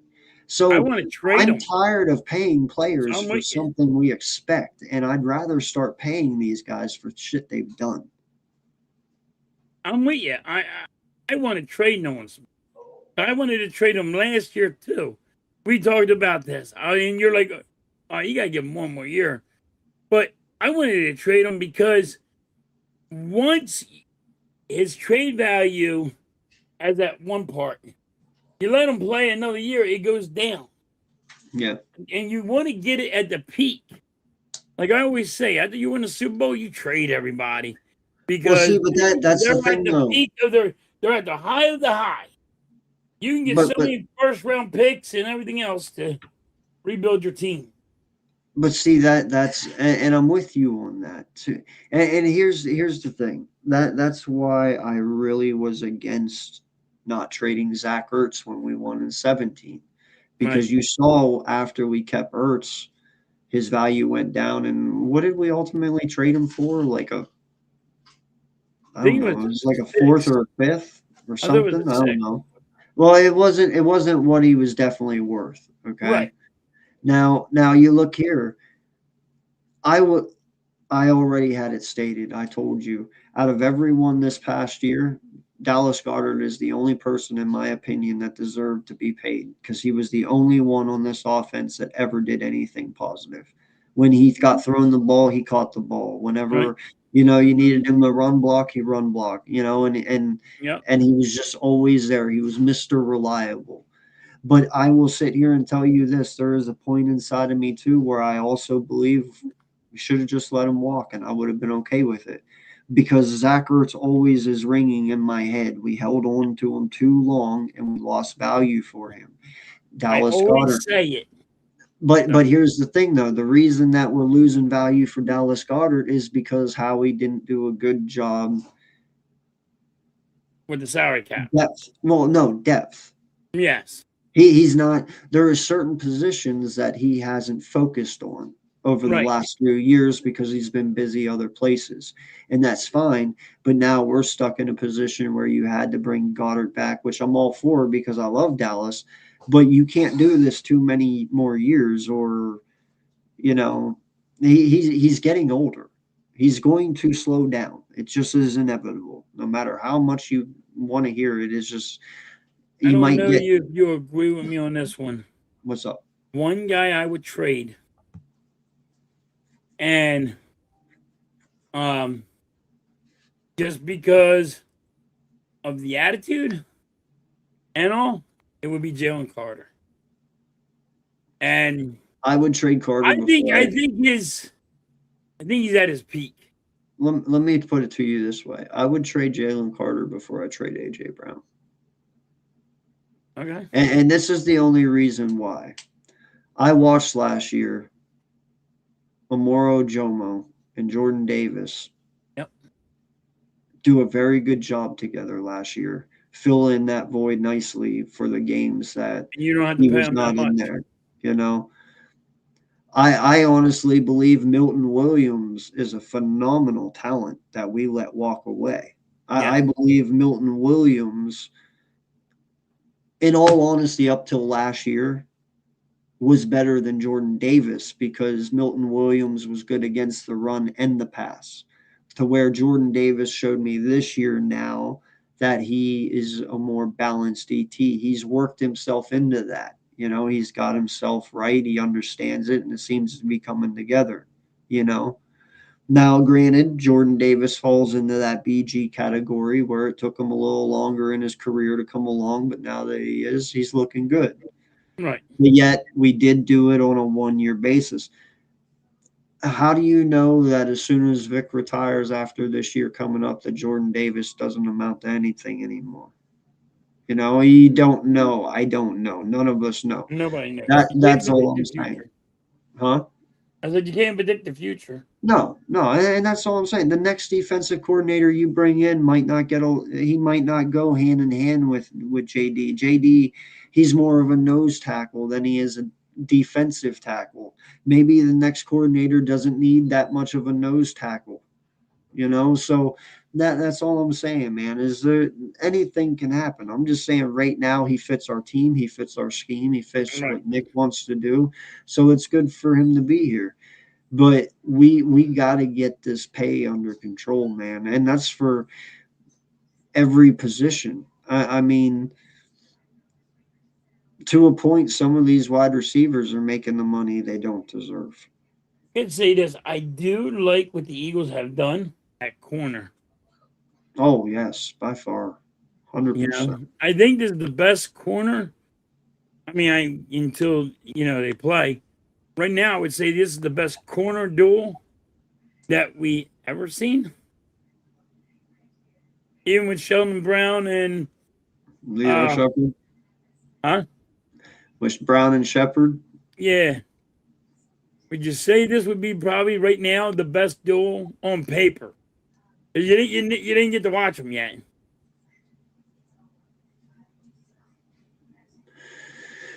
Yeah. Who was across from Cromartie when Cromartie was here?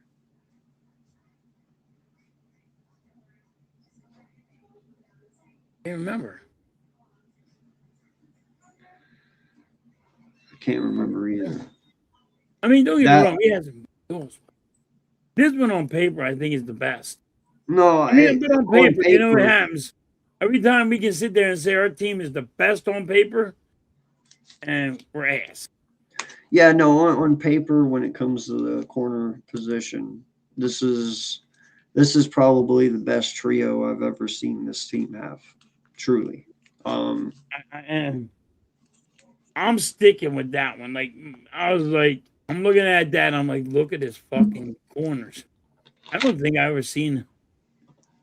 Let me ask you this, and even in the chat, and Vic, if you're still here, bud, you can answer this. Because I have to leave every option out there on the table. You know, we all do. So this is an honest question. Do you think that there is a scenario where Reek plays so well that he forces Howie Roseman to choose either Quignon or Coop? And I'm just putting this out here for you guys because Reek is amazing. Now he has had some shit, but I'm just saying, what if this kid comes out here this year? Dude ends up getting like 5 or 6 interceptions, has an all-pro fucking year. I mean, balls to the fucking wall. Do you think there is a scenario where Reek forces Howie to trade Quignon or Coop because of how great a year he had? I do. And I would assume it'd probably be more Quignon than Coop because Coop is just that fucking beloved in this city. Right. But do you think that there is a scenario where Reek forces out Quignon? Because if you look at it this way, AK, I'm just asking. It's not a bullshit scenario. It can happen. No, it's a good scenario. You know? So, like, if he has, say he has, I don't know, let's go with a crazy number, say 9 interceptions. Say he has a Stephon Diggs year, like Stephon Diggs is, or not Stephon, Quignon Diggs' rookie year with Dallas. You remember he had 7 interceptions? Yeah, he had 7. Imagine that kind of season for Reek. Then he's going to have to go. That? Then I think they would have to sit down and say, we might have to trade Mitchell because we can't pay both. You know what I mean? Top dollar. Even though Mitchell's the only reason I ask this is because Reek does have the potential to do that. No, he does. The kid is so freakishly athletic, it's not even funny. And there is a scenario where he just fits in this scheme. Yes, and he's better than Quignon. And I know that sucks, but I just really feel there could be. I think Howie put himself in a predicament right now that he doesn't realize he's in yet, and Reek's about to play him into one. You know what I mean? I agree with you and I agree that it had to be Mitchell because of you would get more value for Mitchell. You know what I mean? So you can't pay both guys. So if he has an outstanding year and has like 8 interceptions, 7 interceptions, yeah. Or does that force how Howie? many pick sixes is he getting? Say if he gets 3 pick sixes and 7 interceptions. I mean, 3 pick sixes and 7 interceptions. Yeah. Or does that force Howie to force his hand to trade Carter to keep all 3 of them?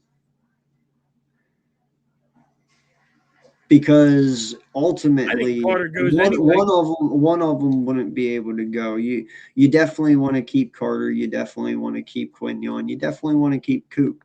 But I'm just saying, though, if Reek balls out like that and your hand's forced, do you keep all 3 of your corners and let Carter walk and just replace Carter? Or do you let Quignon walk, replace him with Reek, and then just sign Carter? Like, it's a hell of a predicament. It really is. I think you would have to get rid of Quignon.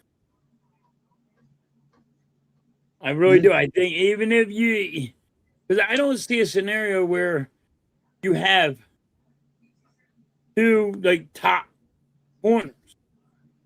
It's always one. Well, there's never a scenario where you're going to have 3. That's what I Right. said. Yeah, that's what I mean. Somebody's Like, got to go. I don't see where you have, you're not going to have two great side by side corners. It's all right. Here's your shutdown corner, and then you got the other guy that he's good. He's just not as good. And Quinton Mitchell, you keep him and what you call it, and they light up. I think Quinton has to go because you can't keep on paying everybody. You can't keep on paying. That's the thing. You can't keep on paying everybody. Can't pay everybody top dollar. Do you know? Here's the thing too. I hardly doubt that we win the Super Bowl this year. Okay, I'm just going to throw that out there right now. Unless things drastically change in week 5, I look at this team and you can truly tell that they're just unstoppable, like they were in previous years. Then we'll see what happens. But right now, as it sits, I'm just saying they're not winning. Okay, Right. and that's just being real and being fair, But I will say this: if they don't, and Reek balls, the only option and the only reason why I suggest that is because, well, I can't say that either because that doesn't work. Yeah, it sucks because they're both Super Bowl winning corners. Yep. I think the only yeah, I don't know, man. Like I said, it's just one hell of a predicament for Howie because I know what he's trying to do, and I understand he wants to go back, and I understand he wants to rerun it back and try again. But man, you better pray to God that it works because you're going to have an even bigger problem on your hands whenever you sit there and you got two corners and you got to pay one, and they both have 2 Super Bowl rings. Yep. Like, see, and that's the thing people don't put into perspective either when they're thinking about this. We're not talking about rookies coming off their rookie deals like most rookies, man. We're talking about rookies coming off their rookie deals that won Super Bowls their first year as red shirts, Yep. We're talking about guys and see, that's the thing. We're spoiled as a fan base right now because we fail to realize, do you know how often that happens? Do you know how crazy that it is that you had 2 fucking rookie corners and you won a Super Bowl with them? You know what I'm saying? That shit doesn't happen, dude. It doesn't happen at all. It doesn't happen. It does not happen. So not only does it not happen, but now they're coming off rookie deals and were already going to be expensive because they are lockdown corners, but now they're young lockdown corners with Super Bowl rings. Yep. Now they already got the ring. So now they're like, I don't need to take a friendly deal because I got my ring. What are you trying to sugarcoat me? Just fuck you, pay me. Well, it's like I told you the other day, man. At this point, when they won their Super Bowl, now listen, I'm just talking out my ass here. They could still have drive, they could still have motivation, and I get it and I understand it. But I'm going to tell you right now, most of these guys play their whole career chasing Super Bowls. Yep. Chasing a Super Bowl. Right. And the closer you get, the more you want it. These guys already lost it. I'm not saying they lost their drive, but goddamn, I'm going to tell you this right now. I'm probably not going to work as hard at 28, 29, and 30 when I've already won one. And at this point, when we talked, and I agree, at this point, all these guys have to do is just accumulate stats at this point. Yeah, they're almost guaranteed Hall of Fame. Yeah, they're almost guaranteed Hall of Fame. Yeah. You won a Super Bowl. You're almost guaranteed Hall of Fame.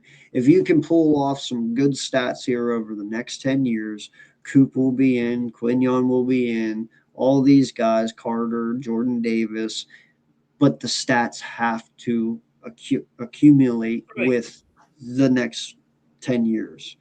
That's what they're worried about at this point. you kind of stole their drive by winning the Super Bowl. And that's a crazy ass way to think about it, but that's true. Yeah, because now True. they're just. I always say that after you win a Super Bowl, you want the paper. You don't even bag full of money because what is your goal? Your goal is to win a Super Bowl. You will take a pay cut for a Super Bowl. And after you are just a rookie getting a Super Bowl, they're just like, all right, let's get our money now. Well, listen, not everyone is built like Tom Brady, and not everyone is built like Peyton Manning and some of these other greats where just Right. one isn't good enough. And sometimes it's a sickness. Tom Brady's is a sickness. Like, dude, you three wasn't good enough. You had to go for seven. Seven's that number, right? Like there's just some guys winning isn't good enough. But that's a very few. Pat Mahomes is one of them. There's just a certain few guys in this business that winning isn't enough. And I hate to say it, but I don't think Quignon and Cooper are one of those guys, and there's nothing wrong with that. It takes a very, very special individual to be built like that. That's why Lawrence Taylor is Lawrence Taylor, because he was built like that. Winning wasn't good enough. He wanted more. He wanted the best. Yep. These guys, man, some of these guys come from the hood. Some of these guys come from nothing. Some of these guys, they come from a single parent home to where their mom or dad had to work two jobs to afford it. And man, they're just lucky to have millions of dollars and to be able to just help their family out of poverty and shit, and some are just happy to just have money and have it to themselves. Look Like, at Shannon Sharp. Yeah. Shannon Sharp retired his mom Yeah. from work. I think she was Yeah. a nurse. And cried and said, hey, mama, you're retired. Yeah. Here's a car. You're retired. I got you. And Yep. that's what their dream was. Yeah. You're all right, mom. You struggled so much to get me into high school, college. Got me to college. I got this. I'm a Hall of Famer. I got a bank full of money. And now I'm going to retire you. That's some of their goals. Oh, If you 100%. listen to their stories, that's some of their goals. Well, and see that's why, listen, I respect the hell out of Myles Garrett. I do. But I can tell you right now, there's one reason why I don't want Myles Garrett. It's quite obvious Myles Garrett doesn't care about winning. If that's the case, he wouldn't be on the Browns. If that's the case, he wouldn't have stayed on the Browns for fucking 8 years. Hold on, Myles wait a Garrett, minute. Myles Garrett's a stat guy. And he knows that as long as he's on the Browns, he can produce sacks. He's the best player on that team. And no matter what, he is the guy there. If he wanted to win Super Bowls, he wouldn't stay in fucking Cleveland. But he stays there because he wants stats. And that's fine. You know what I'm saying? Like, it just... It's crazy, though. But, like, he wanted to retire. He wanted to get traded. He wanted to be traded, right? He said, fuck you, trade me. And then, what happened? They go to Myles Garrett. And they gave him 2 truck full load of money. Mhm. And you want him to say, I'm going I'll to stay. turn this down? Yeah. But see, that's the thing, though. No. Nobody turns down. Give me friggin' 2 truckloads full of money. I would. 100%, because here's the thing. I would go. Here's the thing. I would turn that down because here's the thing. He's Myles fucking Garrett. Okay, we're not talking about some Nolan Smith or some shit. This is Myles fucking Garrett we're talking about. Any team is going to pay Myles whatever he wants for the most part that is reasonable within their salary cap to be on their team. Myles Garrett, no matter how much I love the guy, no matter how much I want to see him win and I want to see him have a Super Bowl, his actions alone, by staying on the Browns all these fucking years, whenever everyone knows Myles Garrett can force himself out whenever the fuck he wants. Yes. Okay? The fact that he has stayed there, who gives a fuck that he gave him a bunch of money? Any team would give Myles Garrett a bunch of money. Come here, we'll give you whatever fucking money you want, and you'll win Super Bowls. It is quite obvious Myles does not care about winning. He cares about his personal stats and money, and that's fine. There's nothing wrong with that. I'm not going to dog him for it. That's what he wants in his career. Right. That's what he feels is good for him. But he's never going to go down as winning Super Bowls. He's not going to go down as an Aaron. He's going to go down as an Aaron Donald, but he's not going to have that status because he doesn't have a Super Bowl. Right. You know what I'm saying? You can be loyal as fuck to a T, but it's not going to get him anywhere. So to me, Myles is a stat guy because if he really wanted to loyal win, to his team, he's just he's a fucking beast. Don't get me wrong. He's not loyal beast. to his team though. He's like, just fuck you, pay me. Right. Like he probably has a tattoo on his fucking palm saying, "Pay me." Like fuck you, pay me. Like, Yeah, and on the other side, he has FAFO. Fuck around and find out. Yep. Like all he cares about is killing quarterbacks. That's all he cares about, and that's cool. And that's cool. That's what he wants his career based on. And that's what it is. That's why Aaron Donald stayed with the Rams his entire career. Right. It wasn't just about winning for him. Yeah, they won one, but you don't think the best defensive player I've seen since Reggie White. Let's all be real. He is the best player I've seen since Reggie White. Since Reggie White, if you would have to go Aaron, if you want to talk about now, it'd be Aaron Donald. Just talking. If you want to put anything in Reggie White's era, it'd be Aaron Donald. Yeah. So even him, he only escaped with one with the Rams. Right. And the Rams were shit for a long fucking time. You know? But that's what I'm saying. Some of these guys, they don't care. And that's cool. No, some of them don't care. No. Some of them just say, fuck you, baby. But don't sit here and see that's the thing, though. I think that's the guy that, was the brokest. Like, growing up, he was poor, and now he got a shitload of money. My kids, their kids, everybody never have to go to work ever again because I got 10 armored trucks sitting in front of the driveway. But see, halftime, that's the thing that boggled my mind about all the conversation this year. Okay? You had a lot of people sitting here with A.J. Brown and all this talk.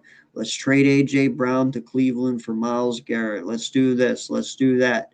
First and foremost, every Eagle fan's biggest concern is he runs his mouth too much and he doesn't care about winning. He's a stat guy. Yep. Right? All it is about stats for him. That's all he cares about, getting the ball. Right? Yep. That's exactly who Myles Garrett is. That's what he is. The only difference is Myles Garrett doesn't run his fucking mouth. Right. That's it. Myles Garrett goes. But don't sit here and think that Myles Garrett is about winning. He's not about winning. No, Myles he's not Garrett about winning. is about. I never said he was about winning. He's no, worried I know. About that money. I know. He's worried about that bread. I'm saying for all the other people out there who wanted him, yeah, Myles Garrett would be a beast on this team. There's no question about that. And he would put our defense over the fucking edge. Okay. But don't think he cares about fucking winning. If the dude can get 20 sacks a season, that's what he cares about. You know what I'm saying? He'll rather look at his stats and get the money, and he don't care about the Super Bowl. He don't care about. He's more happy that he broke the sack record than winning a Super Bowl. Yes. Let's just put that out there. Yeah, he's 100%. Happy with his record accomplished because that sack record came out to be money. And not just that.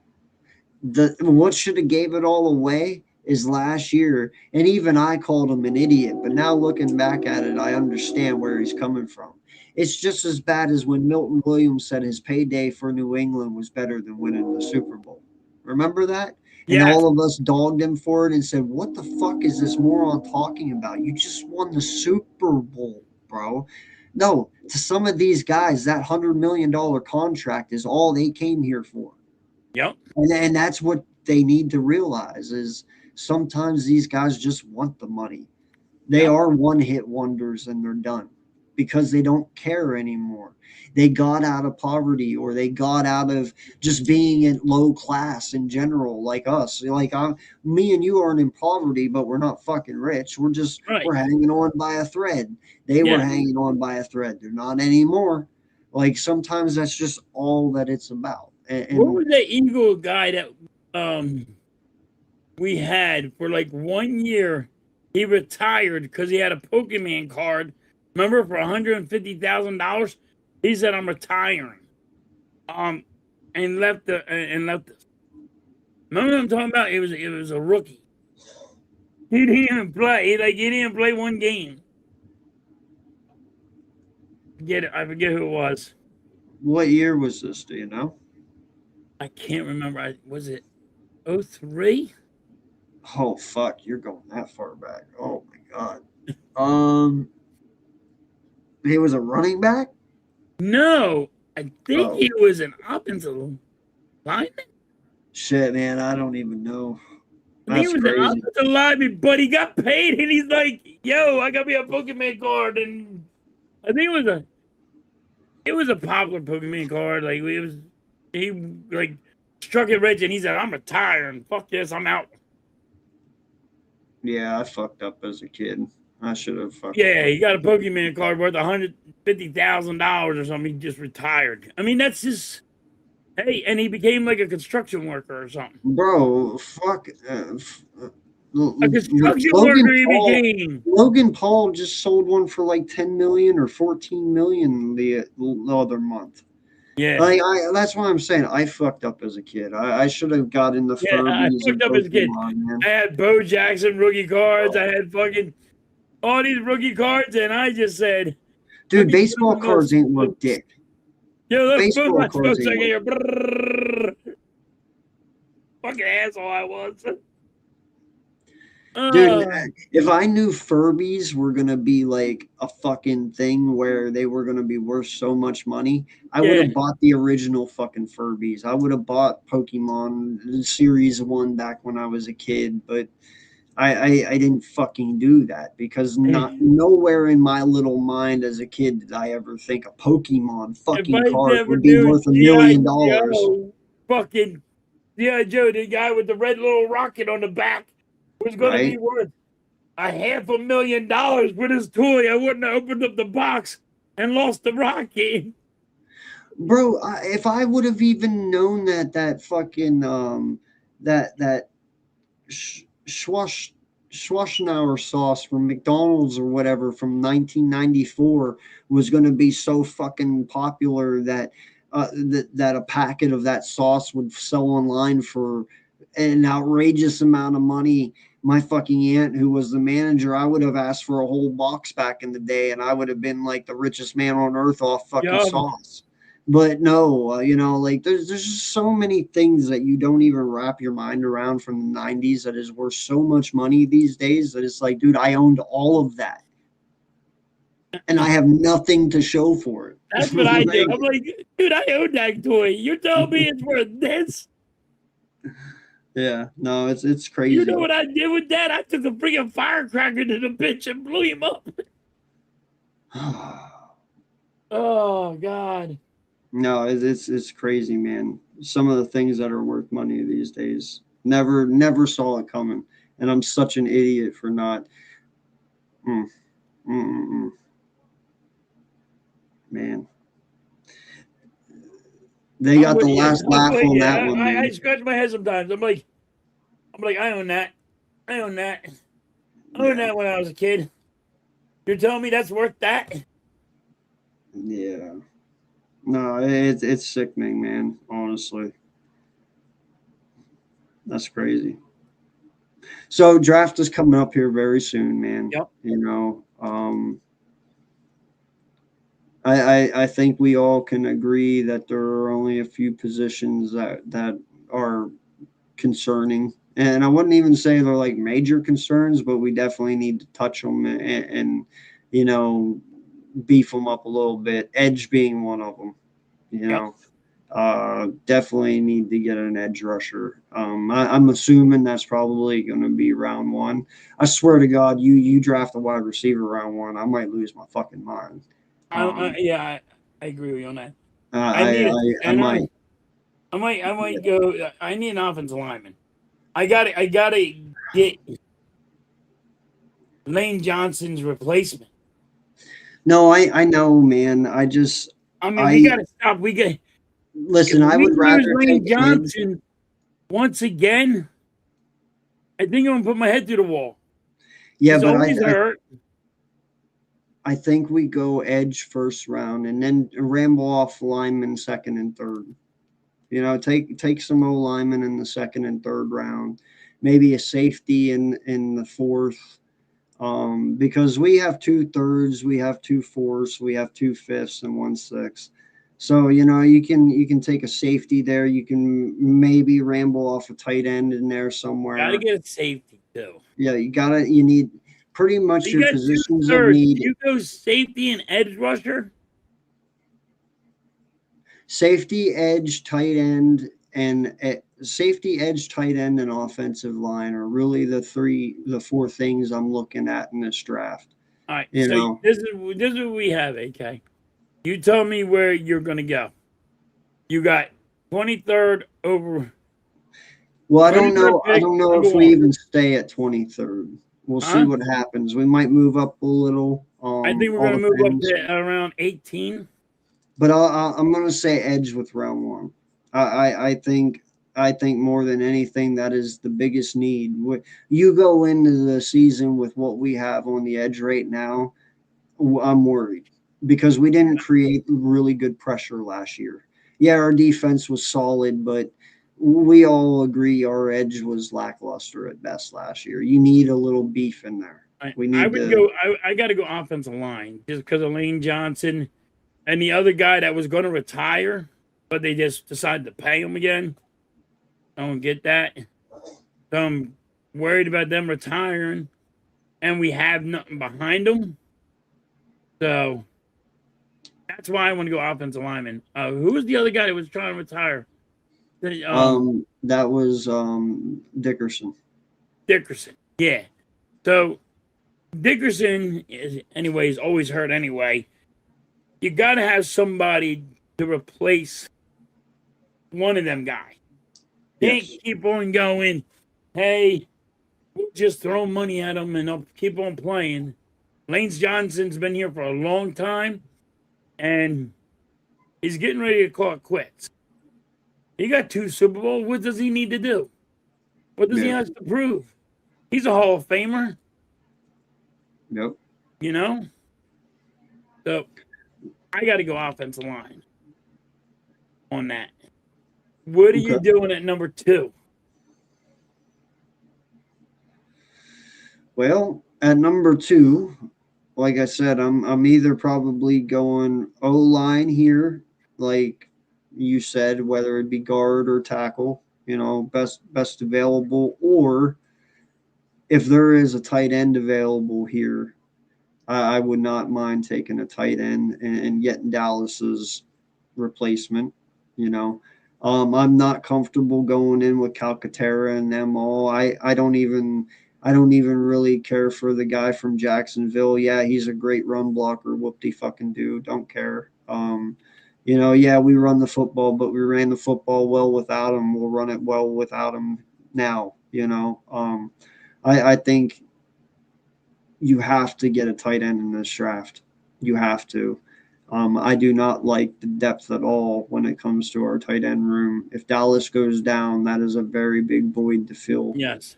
You know, and I don't believe any of these guys in that room have that capability to fill his role. So you have to do something. I'd take offensive line or tight end at 2 for sure, but it has to be the right tight end. If not, Right. it's O line, 100%. I will say this. I did say quarterback, I know. right? But I think that's what the Eagles are going to do. But if it was me, I would go safety since you just got rid of Brown, right? Sydney, yeah. He went Sidney to the Brown, right? Falcons.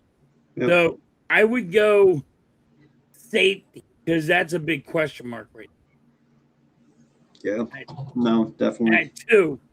At two. But I mean, that's me. I do think the Eagles are going quarterback, and I'm not backing off of that. I think that's what the Eagles are going to do. Me, I would go safety. Now we have 2 threes, Yeah. and I would go tight end, and then I would go edge rusher. Maybe that edge rusher is a little too low,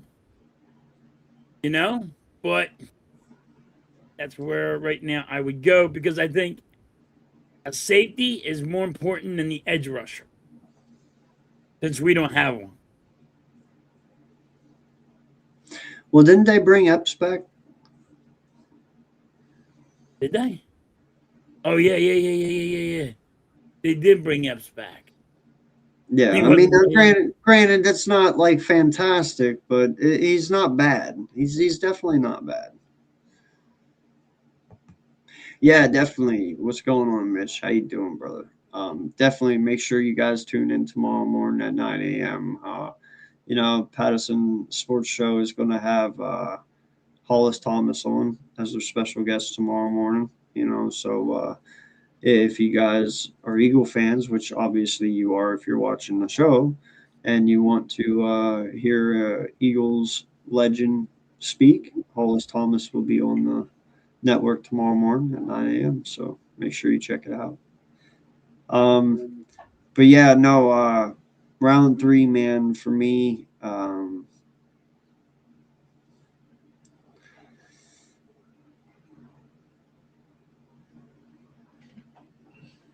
I don't know. I'd probably round 3 for me. I'd probably go with another lineman because I already had a lineman at round 2, and you need more. So I'd probably one of those picks go lineman, and then another one I would. I'll throw. Ooh. I said safety, right? I said edge. Yep. You said edge in the first round. You said Safety. you said then the third, tight end in offensive the lineman in the second. second. So Okay. Yeah. So I will go with you didn't say safety yet. didn't I say safety for the first third? No. All right, You well I'll take said- a safety. I'll take a safety with the first third, and then I will go lineman with the second one. Okay. Like I would go, like I said, I'd go edge rusher and tight end. So all right, the fourth round we got 2 fourths. What's going on, Ted? How you doing, sir?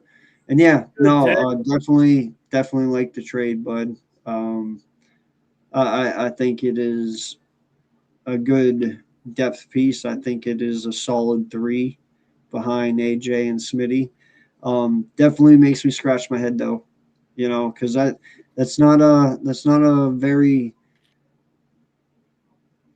convincing trade to make whenever all that talk with AJ was just starting to calm down, and everyone was kind of moving on from it and stuff. So, my tentacles are peaked, and I'm just kind of chilling because I like it, but why'd you do it? That's all I'm saying. So, no, I expect good things from Wick though.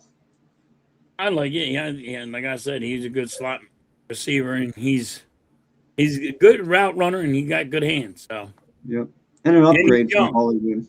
Yeah, the king is he's young, and he's pretty cheap. yeah. Just definitely could have used that 12.5 somewhere else. But Yes. So for round 4, I'm gonna throw this out there, man. I really like Tank. Okay. I really think Tank Bigsby really could be the future of our halfback room after this year. In all honesty, I don't think Saquon's here after this year. And that's just me, just because of his age, just because of his contract, how things have gone. I think they probably move on from Saquon after this year. I'd be very amazed if they didn't. I'm going to say they take a halfback at 4 in one of these picks. You Okay. know, I think Tank is the future, especially if he continues to keep running the way he ran last year. You know, um, I told you I think Will Shipley kind of got fizzled out, Yeah. and I think that was accidental. I don't think that was on purpose. I think there's just so much talent there, and Tank coming over and doing what Tank did. I think that was just kind of the icing on the cake there. Um, so I wouldn't be amazed if they take a halfback in this draft as a future backup plan to Tank. You know, we'll see, but definitely a halfback, and then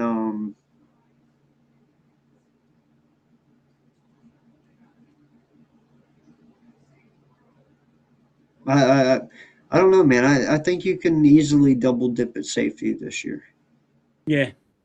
I do. I think there's enough concern and depth there, question mark wise, that you could easily double dip at safety this year, like you did corner 2 years ago, Right. and just be fine.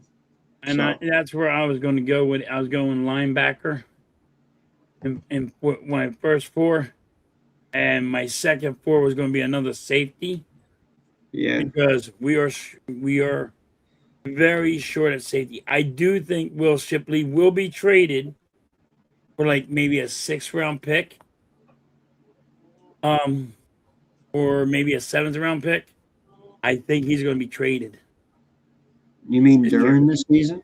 He, um, Probably if it ain't at the trade, like if it ain't What's at up, the, Clay? How's you doing, buddy? if it's not at what you call it, maybe a draft night, or maybe it could be during this year because we don't have a 6th round pick now because we just gave it away to Green Bay. Yeah. By the way, that was the pick we got from Atlanta for Sydney, so it wasn't Yeah. even our pick. So we don't have a 6th now. We only have 2 5ths. So we had Yeah. 2 4s, 2 5ths, and 1 6. We don't have the 6 no more. No. We have 2 5ths.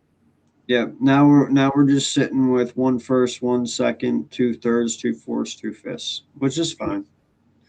In all honesty, Ted, I'm gonna be real with you, bud. I have not focused at all on anybody in the draft this year. So I honestly don't know who's good, who's bad.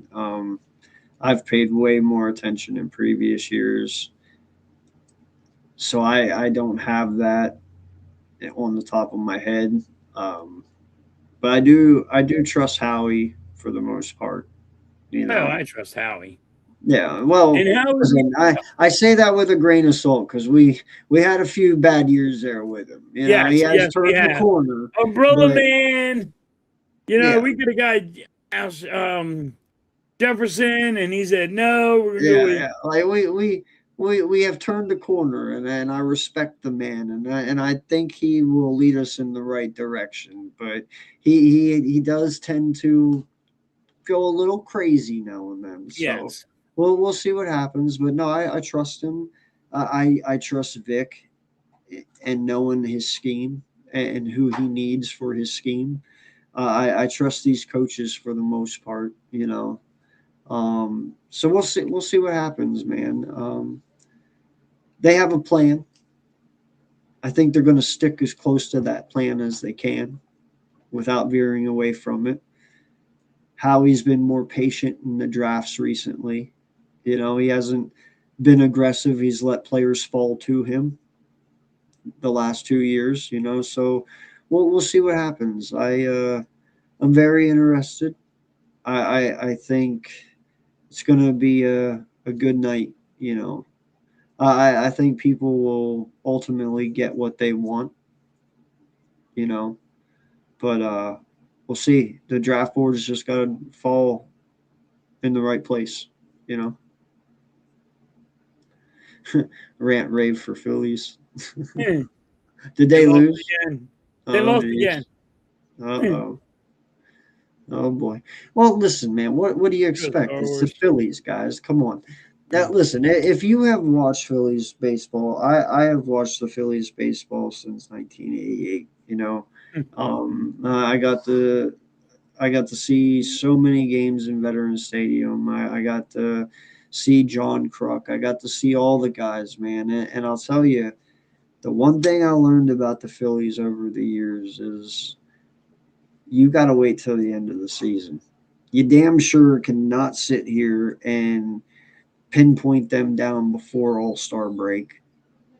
You know, Okay. we have watched the Phillies be shit at the halfway point, turn around and win a World Series in the second half. Now You know with what I mean? this fucking manager. No, I know, but I can't believe people are surprised about the Phillies anymore. I'm not. They are the ultimate heartbreak story all the Yep. time. And listen, they only win one World Series every 10 years about. Almost every 10 years you can count on them to win one. Yep. Okay. Most of the other times they'll either start out really shitty and end really well and then tear the rug out from underneath you, or they'll start really well, end really shitty, and tear the rug out from underneath you. Yep. That is literally their formula for the last. He's got the 30 Phillies years. down to a put. Bro, Bring that, it right down to the T. that has been the Phillies formula for 30 fucking years, guys. It has been that way since I was a fucking kid. I'm not surprised anymore. I don't even read into the season until the halfway point. And then even then I don't really read into it. I don't start worrying or judging them till like the last month. Like October. You know what I and mean? shit. Like You getting the red they're just October and shit? they're like a fucking roller coaster, Yes. dude. They're just that's all they do all year long, and then eventually it either does this or it does this. You know, Straight there down. is no in between. There is no level. There's nothing. Like it's always been the Phillies. It's always been that way, and it always will be. You Yep. know, so don't get too high on them. Don't get too low on them. Wait until about the last month of baseball, and you'll know who the Phillies are. Red October. After you watch Red October, then you all can know what they're doing. Yeah, I'm not even Manager, playing. the manager sucks so bad. I mean, he's just horrible. Are you talking, Ted? Are you talking for the first overall pick, bud? For the first overall pick, I mean, I don't think as a team right now in the situation that we're at, if it's one of the main four positions of need, you can go wrong. You know, as long as you're not out here drafting a fucking quarterback, you know. I don't think you I don't think you can go wrong. If you get me a tackle with round one, if you get me an edge with round one, I mean, fuck, even if it's like I said, I haven't really looked into the players, but even if it's a solid safety in round one, you know, a guy who's fallen that I don't know about, but he's good and we grab him, I'm happy as long as it's a position of need for sure. You know, I don't care about names. I don't care about what school he went to. Can the kid fucking play and does he care about winning? That's all I care about, you know. I want to make sure he's big ass body that can go right tackle and call it a day. Yeah, see, I don't even know who Jordan Tyson is, but see, I already don't like him because his parents can't spell. Mm-hmm. Get it, Jordan? Yeah. Any parent who fucking puts a Y in Jordan, get the fuck out of here. No, I'm just playing. I'm just playing. Never mind. I guess I'm the only one that found that funny. No, I got it. It was a good one. What's up, AK and halftime? I can't wait for day 2 of the NFL draft since I will be there live and get to see. Oh shit! No, You're going to be there live? Congratulations. no shit. Yeah, well, it makes sense. Brett Michaels will be there because he is from Pennsylvania, so probably. And the Wiz, that's really cool, man. Yeah, no, I don't live that far away from Pittsburgh. I've debated on whether or not I'm going up. I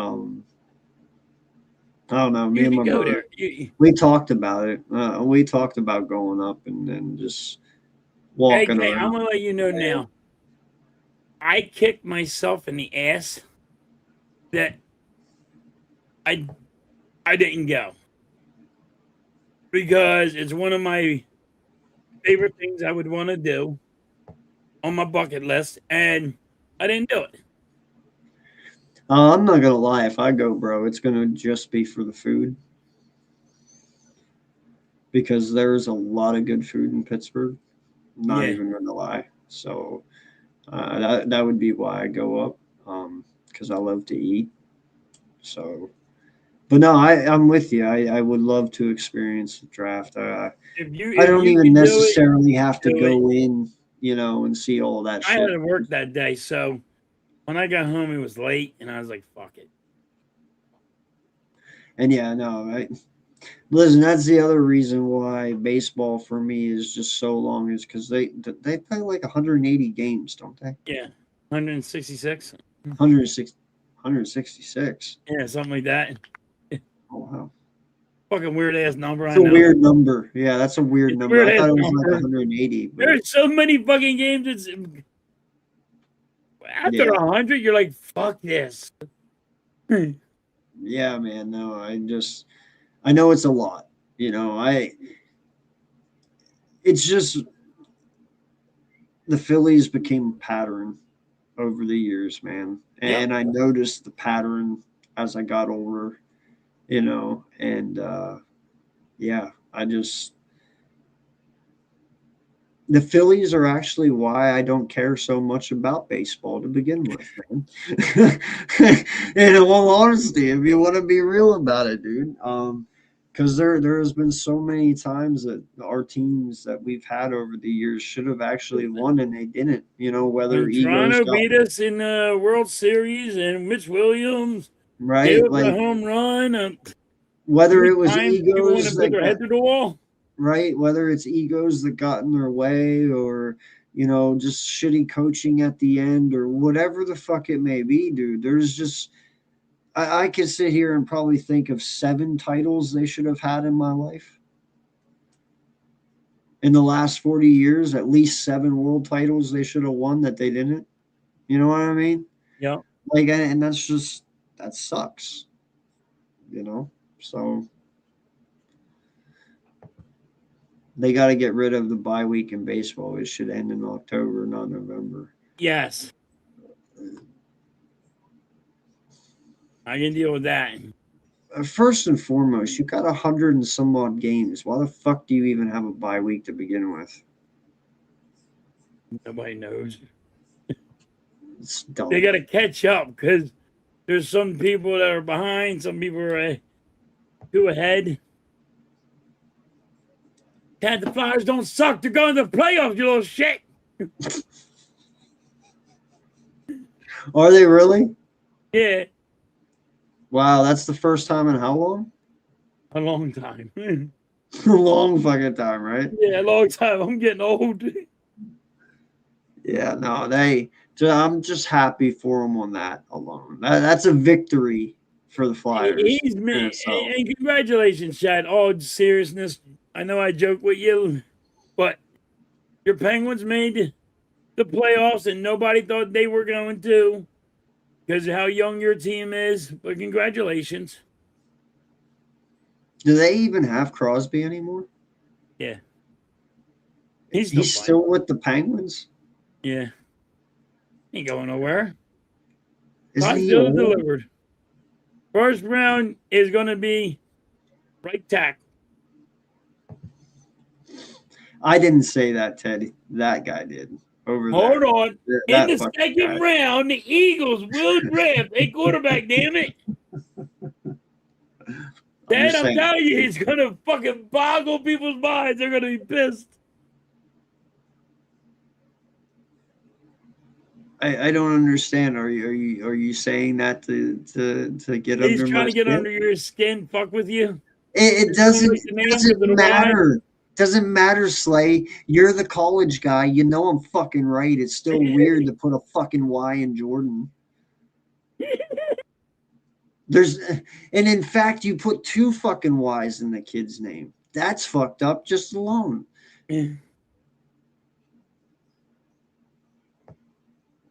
No, I'm just playing. Sixers in the play-in. All right. Are you? Did they win? Did they win tonight? Fuck if I know. I don't know. I don't watch them. Mhm. I'm not a Fly or a Sixers fan. Fuck, I ain't even a Flyers fan. I don't keep up with that, man. I only keep up with the Phillies and the Eagles. I don't watch basketball, and I don't sure as fuck with hockey. Especially now that I know they took fighting out of hockey. It's so fucking Oh boring my now. god. Yeah, they did win. You know, it is fucked up where there's fighting, but not as much as it used to be. It does suck. Bro, I can't. Like all the hitting, they took the hitting away because of concussions and all, and I get it, but this is hockey, motherfucker. You're supposed to be that brutal. Listen, man, I remember going to hockey games, and I can't think of one time where I didn't see a bench clear back in my day. Yes. Dude, I can't. I remember watching people get picked up and body slammed, their faces get hit. Bro, first and foremost, that's the thing that really pisses me off about people even getting into my sports these days. If you and I'll get back to the chat here in a second. Sorry, I'm falling behind. If you go and you look at all these individuals, they know what they're getting into. A football player knows what happens in football. If you don't think that any of these guys sit here and don't think that CTE isn't a possibility, or breaking their ankle or getting a torn ACL isn't a possibility, you're wrong. And the fact that they're still playing it should tell you they don't care. You know, that's the same way with hockey. Everyone knows hockey's fucking dangerous. Yep. Everyone knows that shit. Everyone knows that when you check someone, it fucking hurts. That's why hockey players usually aren't pussies. Like, let's be real, you know, they're When not. they take a puck to the face at 100 miles an hour. So when you sit there and you take fighting out of it, something that's already fucking boring to begin with. Like, let's be honest, hockey is boring to watch. It's fun live. I get it, because you know you got the sound on and all the whole people are there. You're all watching the game. At home, dude, you couldn't pay me to watch hockey. Just to sit in my living room and watch guys pass a puck back and forth. You got to and try be and make it into a you got fucking to net. really You have love to really be into that shit, man. Yeah. But the fact that you took fucking fighting out of it, you took checking out of it, and all this shit, dude. Ask Wayne Gretzky. I'm pretty sure Wayne Gretzky wouldn't have played hockey back in his day if it was the way it is now. I don't think so either. No. I mean, he was great at it. Look, they took but- they took the extra blue line away. It's like, what the fuck are we doing here? Yeah, I don't like that at all. I mean, pretty much, no, I mean, that's almost like saying that they're going to take dunking out of basketball because somebody could twist an ankle. Yep. That's dumb. That's fucking dumb. That's what That's it's like saying that you can't box anymore because of head trauma. It's like there is no more boxer. There is no more UFC because of neck and head trauma. You can't no longer punch them in the face. Okay, well, what are we doing then? That's what I'm saying, man. You start putting stipulations into everything. You start killing everything. That's like saying, all right, NASCAR can only go 80 miles an hour. Do you know how boring NASCAR would be if they could only go 80 miles an hour? You know what I'm saying? Yeah. No one would watch NASCAR. The fact that NASCAR goes 200 miles an hour, inches from one another, is what makes NASCAR awesome. If you take the speed out of NASCAR, I might as well just go hop on 81 and drive with 80-year-old people. You know what I mean? It's just everyday driving then. There's nothing special about it. That's the point. People Right. play hockey because they're good at it and they know what they do and they're born to do it. You know, most of these players that play hockey or football or basketball are generation players. Their parents played before them, you know, or their uncle or their dad or their grandfather. Like they all come from a lineage that played that sport, you know. Some of them don't. Like, for instance, most of our greats don't have kids that play. Barry Sanders, they don't have a kid that plays. Jerry Rice does not have a kid that plays. And if they do, they never, Wait, huh? Barry Sanders have a kid that Well, played? actually, no, he does. He does, but He he's played not in good. college, but Well, he left that. he He's was like with the a Lions. He was a safety for the Lions, I think. He is a safety or something like that. But the fact is, though, he's not as good as his dad. He's no, nowhere near as good as Barry.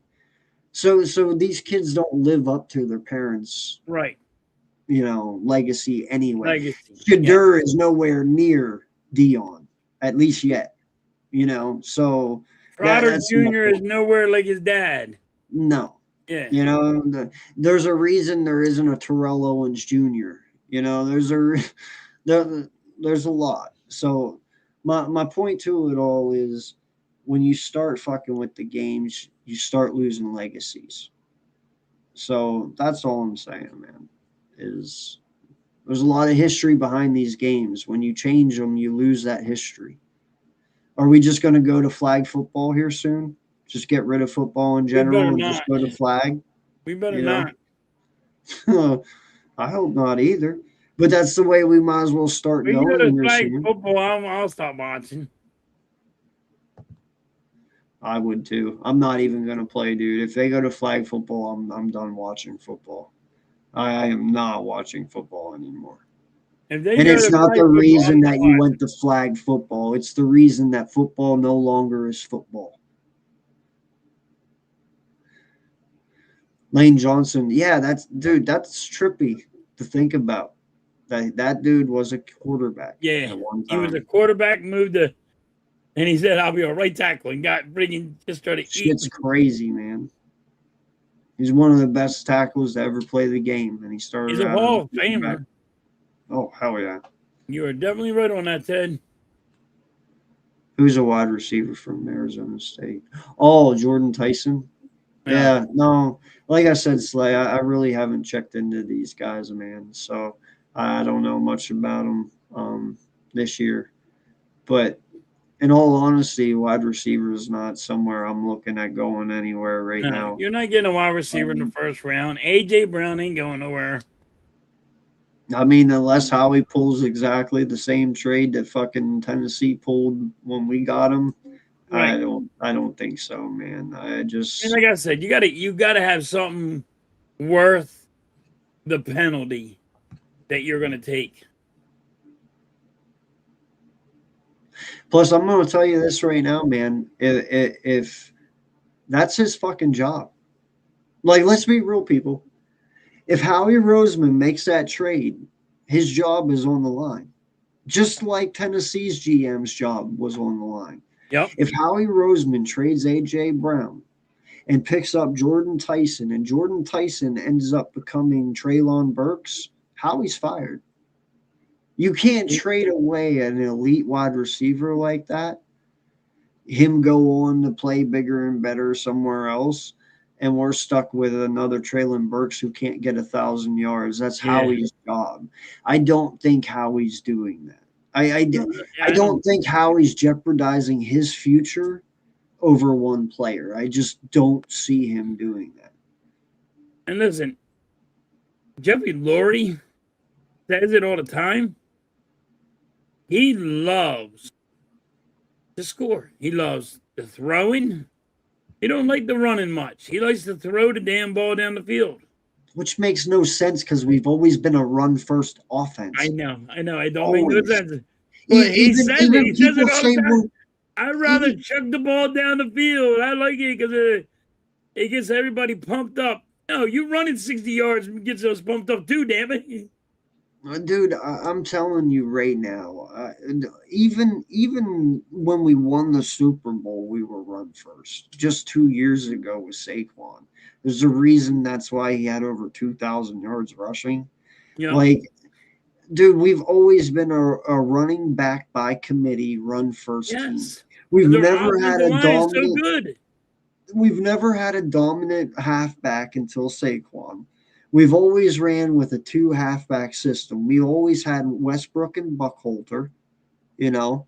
We had Shady McCoy. Shady was the prime, obviously. He was our dominant, you know. But even our Super Bowl year with LeGarrette Blount, we had Jay Ajayi. Yep. It's We always got- been we a went to running Miami, back by gotta get a committee. Ajayi. Always. Always, always, always. I can't ever think of a time that we haven't had multiple halfbacks in one. Yeah. I mean, yeah, we used Saquon, but dude, did we not just use Tank Bigsby this year? Did we not just, Yep. you know, who was it? Well, Will Shipley was, you know, the year before his Hey, rookie who's the other year. guy? Hold on. Who's the other guy? Yeah, who I forget who our backup was before Tank got here, but Dylan didn't even play this year, which was crazy. Right. How did he not? I don't know, man. And they didn't even tell you nothing about it. It was like a big secret.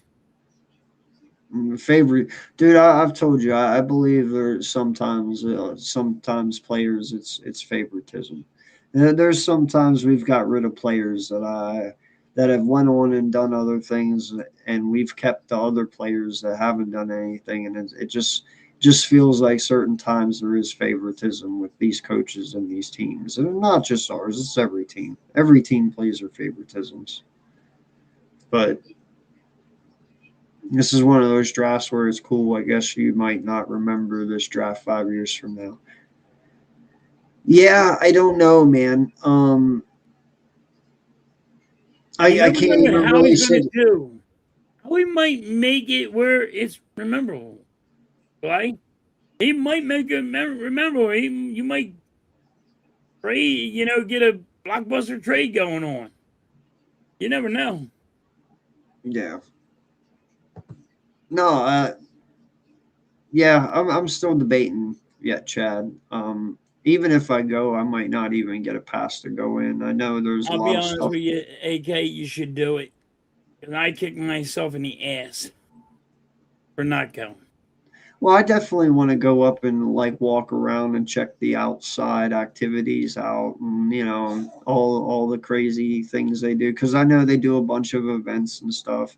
I might go up for the day, but I mean, why not? It's only 2 hours away. Got a super chat here from Ted. He said maybe you can catch Flyers Pens playoff game there. Yeah. I think that's what's going to happen, Ted. I really do think we're going to be Flyers versus the Penguins. That's a hell of a game to start out with, huh? That's going to be a hard one. Yes, that's what it's going to be. Halftime, I'm ready for the cat fight tomorrow with you and Cool Freaking Cat. Oh, dude, trust me, I'm gonna be there firsthand watching it. So I might actually go at it, guys. I might actually have to mute my camera because I'll laugh so hard, and I don't want to see you guys. Listen, I love fucking with Cool Cat. Like, all right, I broke him. All right, I've been like listening to Cool Cat for like 3 days now, complaining about me that he has to come on Monday. Come on Saturday and deal with me. And he's a little upset with me. Well, It's man, hilarious. listen. You be wilding out sometimes. I ain't gonna lie. I'll call it out. I gotta fuck with Cool Cat. I know. You just got to be careful sometimes, because sometimes people take you serious, and not. I mean, all of us have to be careful, not just you. All of us. Like, Yes. there is some people out here. You say something, they're like, "What?" And it's like, Yeah. dude, it's conversation. It's No, not real. you try to get like a joke going on, and people are like, "Oh my god, he's for real!" Ah, Yeah, no, it's just sometimes we like to ruffle feathers. It's yes. fun. We always ran into dynasties: Red Wings, Blackhawks, Patriots. First time, Houston. See, Yeah. We do. We always get into COM dynasties. Yup. I remember the Red Wings. The Red Wings beat us in the Stanley Cup. Fucking blew us out. Was it the Red Wings? Red Wings beat us in the Stanley Cup. Fucking beat the Legion of Boom. Blackhawks fucking got our number. when it comes to hockey, I'm out of my league there, dog. Yeah, Red I am Wings. dead. I am dead in the water when it Red comes. Wings beat us in with the Legion of Boom. I mean, like, AK. 4 straight games. Boom, boom, boom, boom, right down the road. Jeez. Fucking just demolish it. Well, I know when I was a kid, man, no one could stop the Red Wings. I remember, I would say it was probably 94, 95, 90. Maybe I'm a little off on that. It might even be like 98, 99. But, dude, I just remember as a kid, I think it was Red Wing. The Red Wings were winning every year. Like, they just were fucking everyone up all the time. I think it was, what year was it? Hold on. It was with Legion of Boom. So it was 96 or 95, Yeah, maybe? that makes sense. Who was the ones that had the other team that was always constantly winning? The ones that have the blue music note as their logo. Well, it's a Canadian team, I think. A blue music note. Toronto. Or yeah, no, that's what it is. Yeah, Toronto Maple Leafs. The Maple Yeah. Leafs were the other assholes when I was a kid. It was always the Red Wings and the Maple Leafs.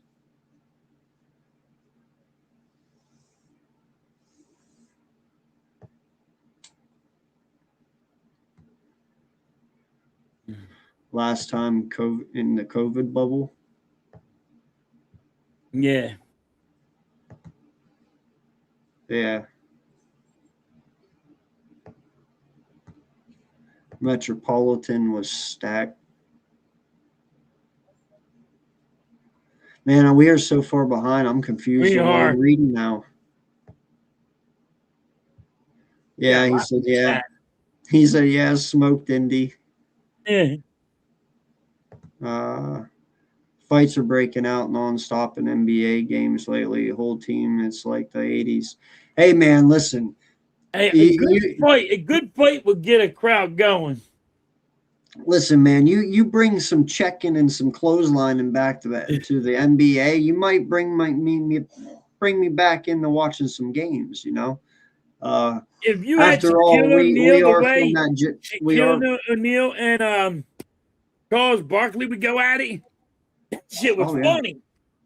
Bro, man, I remember watching whenever, all those guys played, Shaq and all of them, man, and Kobe. Dude, elbows would fly all the fucking time. People were getting elbowed in the ribs right and left. Yep. You couldn't back down that lane without getting fucking elbows left and right inside. Like, basketball was violent, and that's okay. It's supposed to be. It's a man's sport, dude. So, no, it's crazy, though. Like, I don't imagine fist fighting in basketball, though. That's pretty wild.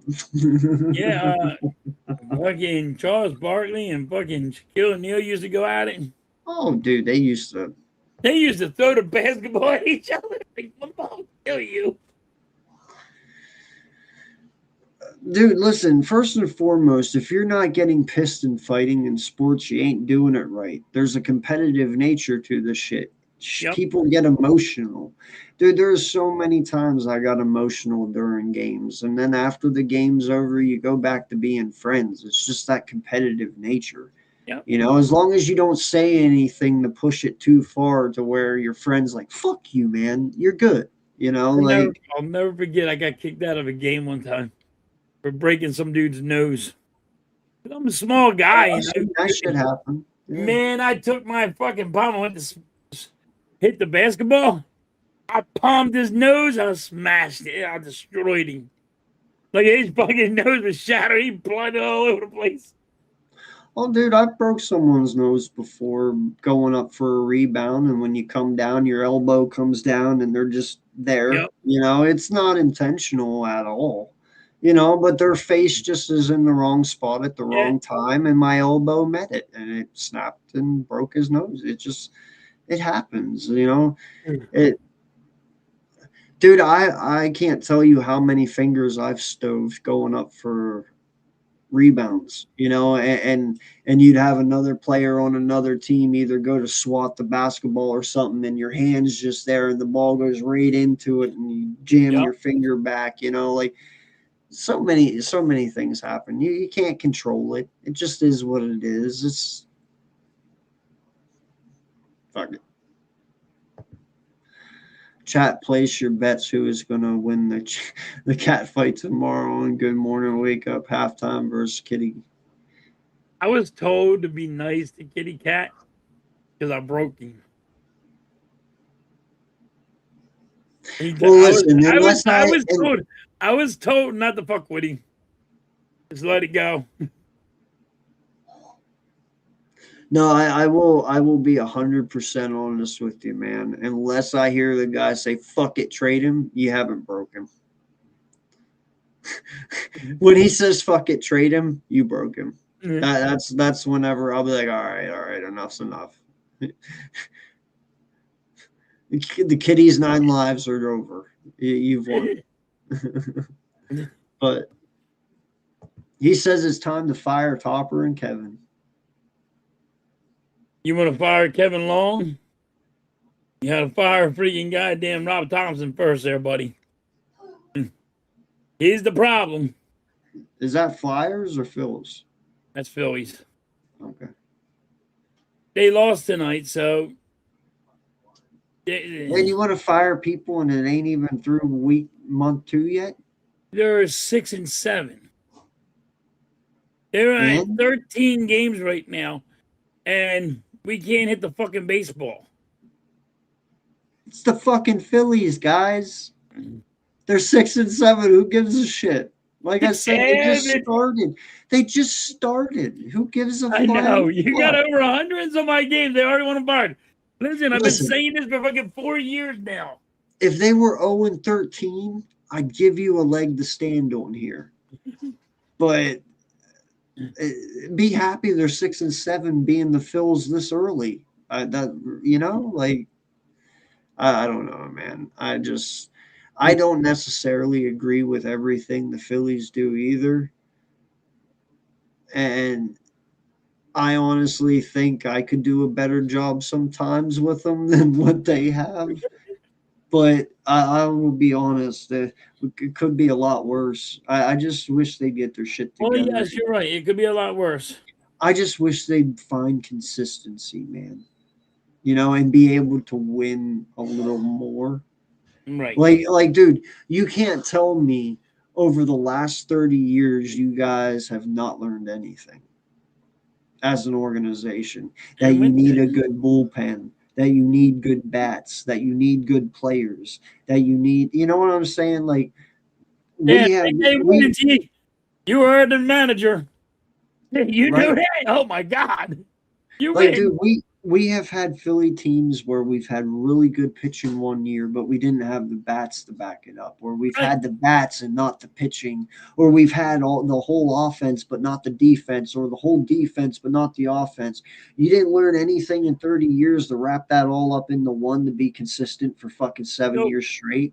Like there's Nope. nothing that that's the only thing that makes me mind blown, that they just haven't been able to figure out any bit of consistency over 30 years, that you can just be competitive for 7 years straight, fall off like a normal team does, come back up, be competitive for another 7. It just, you're good one year and you fall off for 10. You're good one year, you fall off for 10. It just, I don't, it's just who they're destined to be, man, at this point. You know?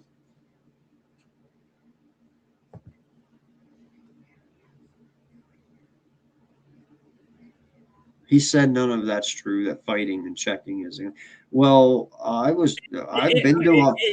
been to a hockey game There lately. is And fighting, there is checking, Ted, but it ain't like it was in the 80s and 90s. What he's trying to tell you, it was more fighting and checking than there is now because of the rules changed.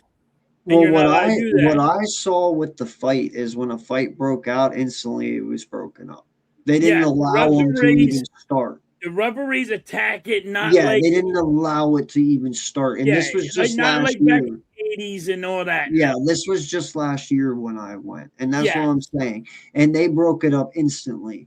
Back in like 94, 95, even 2000 when I went, dude, benches cleared. When two guys got into it, if it got bad enough, even the goalies came up and fought. Like I'm talking, like most of you, if anyone's from Pennsylvania, you know who the Hershey Bears are. You know, very, very good semi-pro hockey team. That is the team for the Washington Capitals, if I'm not mistaken.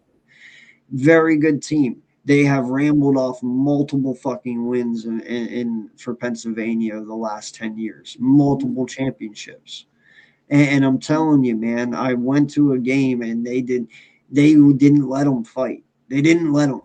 And I remember going as a kid, and dude, the refs would stand back and let them fight for a few minutes, and then they'd break it up. When somebody bled, they'd break it up. That was fighting in hockey when I was a kid. They didn't even let them get going this time.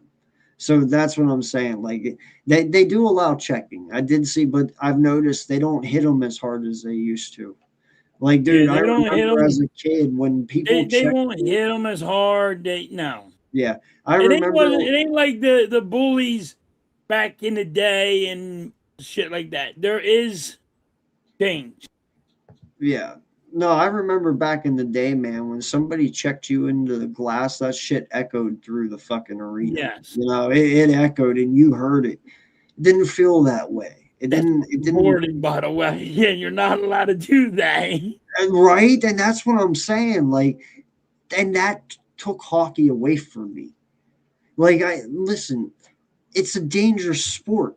That's why only certain people play hockey. And the fact that you took the danger out of it kind of makes it not thrilling anymore. Like I said, if you took 200 miles of an hour out of NASCAR, no one would watch NASCAR anymore because it's not thrilling. There's no thrill to it. The fact that people go 200 miles an hour is why you watch it. That's all. Yep. Marvin Harrison's kid plays Asante Samuel Jr., Pat Surtain, defense. Listen, Asante Samuel Jr. went to Pittsburgh. All right, I will give you the Patrick Surtain for the defensive player, but Marvin Harrison Jr. is not his dad. Asante Samuel Jr. is not his dad. It's not his Patrick dad. Surtain, I'll give you that one. But like I said, very slim few of those guys.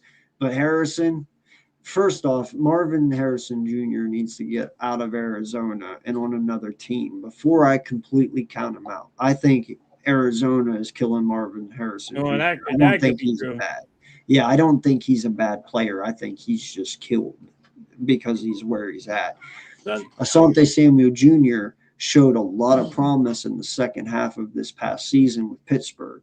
Now, can he build off of it? But injuries have really hurt Asante Samuel Jr. so far in his career. He's not bad, but he's not his dad. All these guys have the capability of being their dads, but they haven't reached it yet. That's my only point. But you're right. They are in. They're just not them. Right. Happy 23rd birthday to Andrew Painter. Andrew Painter's the pitcher for the Phillies. 23. He's a rookie. That is awesome. Congrats to him. Howie is already a Hall of Fame GM. He's not going anywhere. 31 teams will be calling his agent if he gets fired. No, I understand that, man. But I will tell you this. Don't think that there's not a move that he can't make that does get him fired. No one's always safe. Like, I understand what you're saying. He went in the dungeon for a reason. Wow. He went in the dungeon. He went in the dungeon for a reason.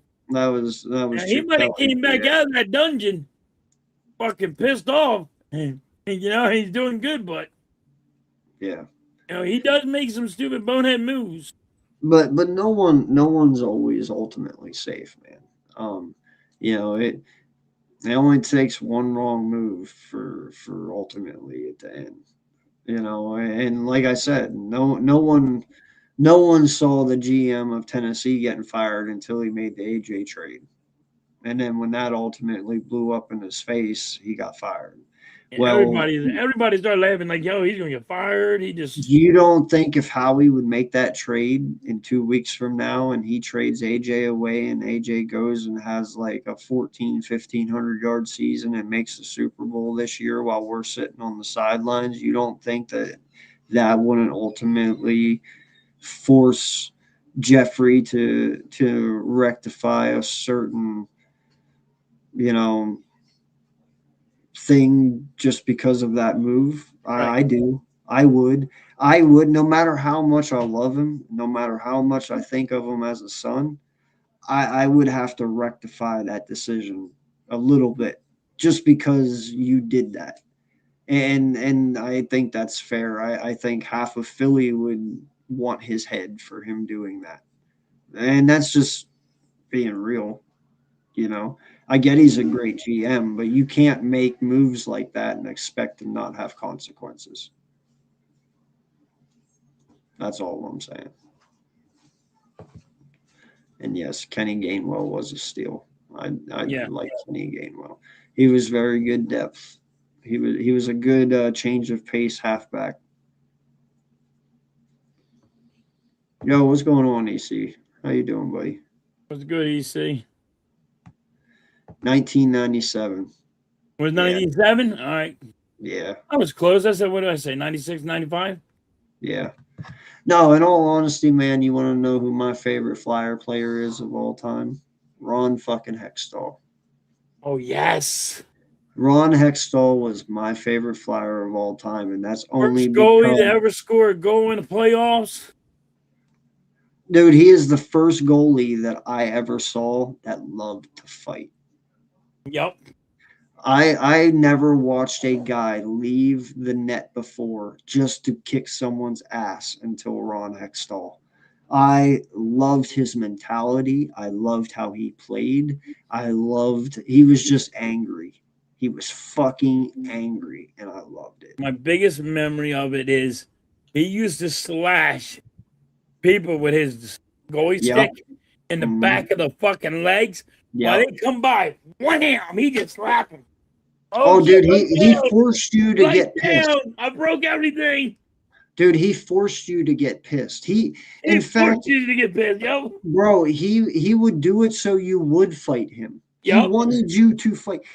Hockey was meant. That's the thing. If you didn't have fighting, you would not have Ron Hextall in hockey. Yep. I hate to tell you. You wanted Ron used hockey for his anger. And he was awesome. He was fucking awesome at it. I loved Ron Hextall, man. Ultimate Flyer for me. Hell of a goalie too, man. One Yeah, hell of hell a of a goal. fucking He stood on his head all the time. Fuck yeah. Was no salary cap. In hockey, I take it we're still talking, right? Yeah. Is there one now? Yes. Oh, I that's think there crazy. is. Yeah. Weird. Oh yeah, it was St. Louis. Oh, Yeah, it was St. Louis. All right. yeah.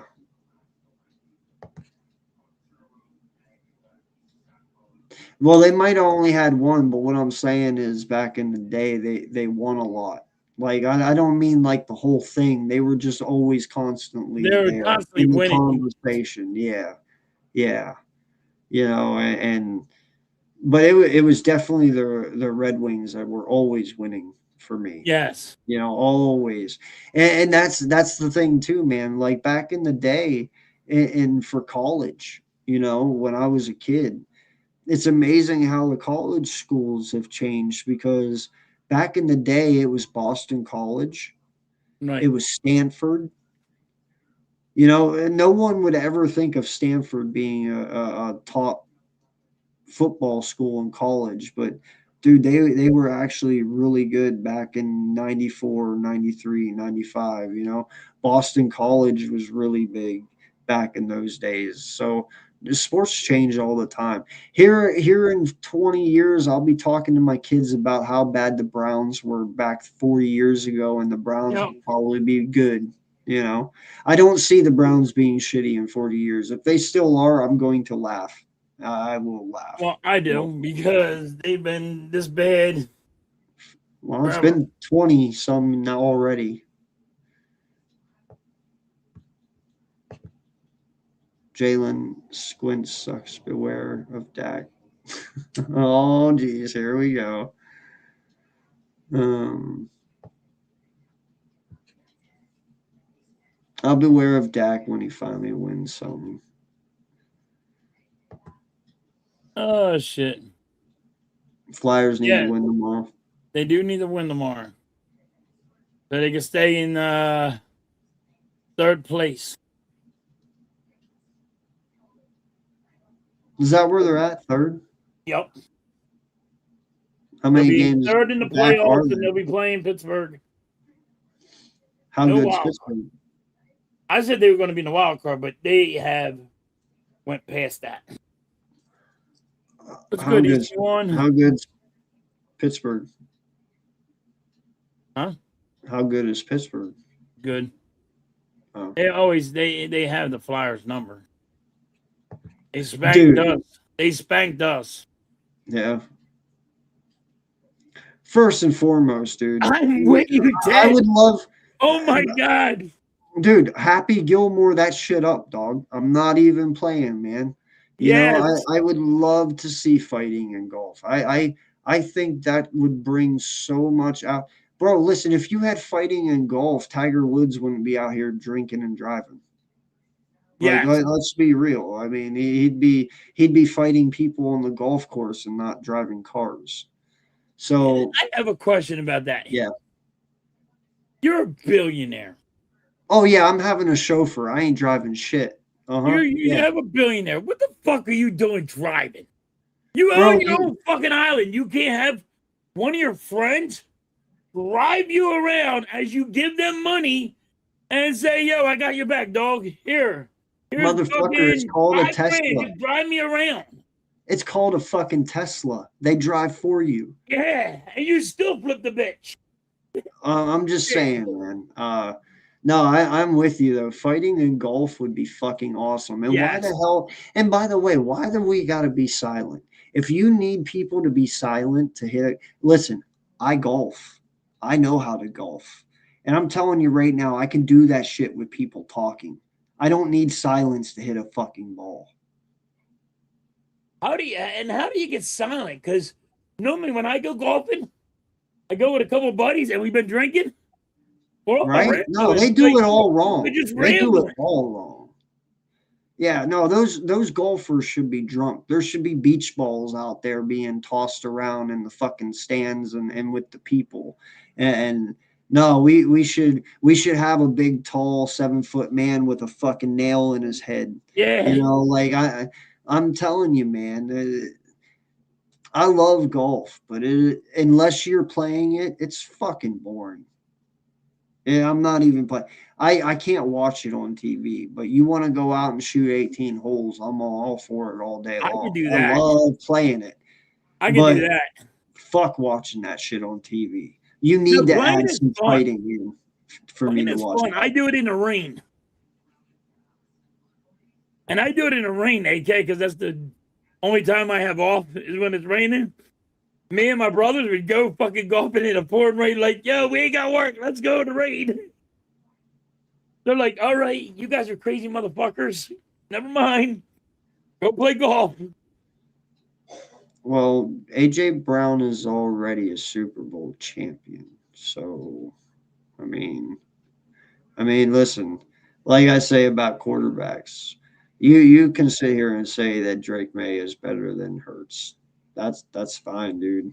Everyone has their own preference on what they think a quarterback should be. Yep. The way I look at a quarterback is not the same way that halftime looks at one. The way that Right. you, Ryan Bells, looks at Jalen Hurts and Drake May is probably not the same way both of us look at him. We look at both of these guys totally different. Everybody's prototypical quarterback, everyone has a difference.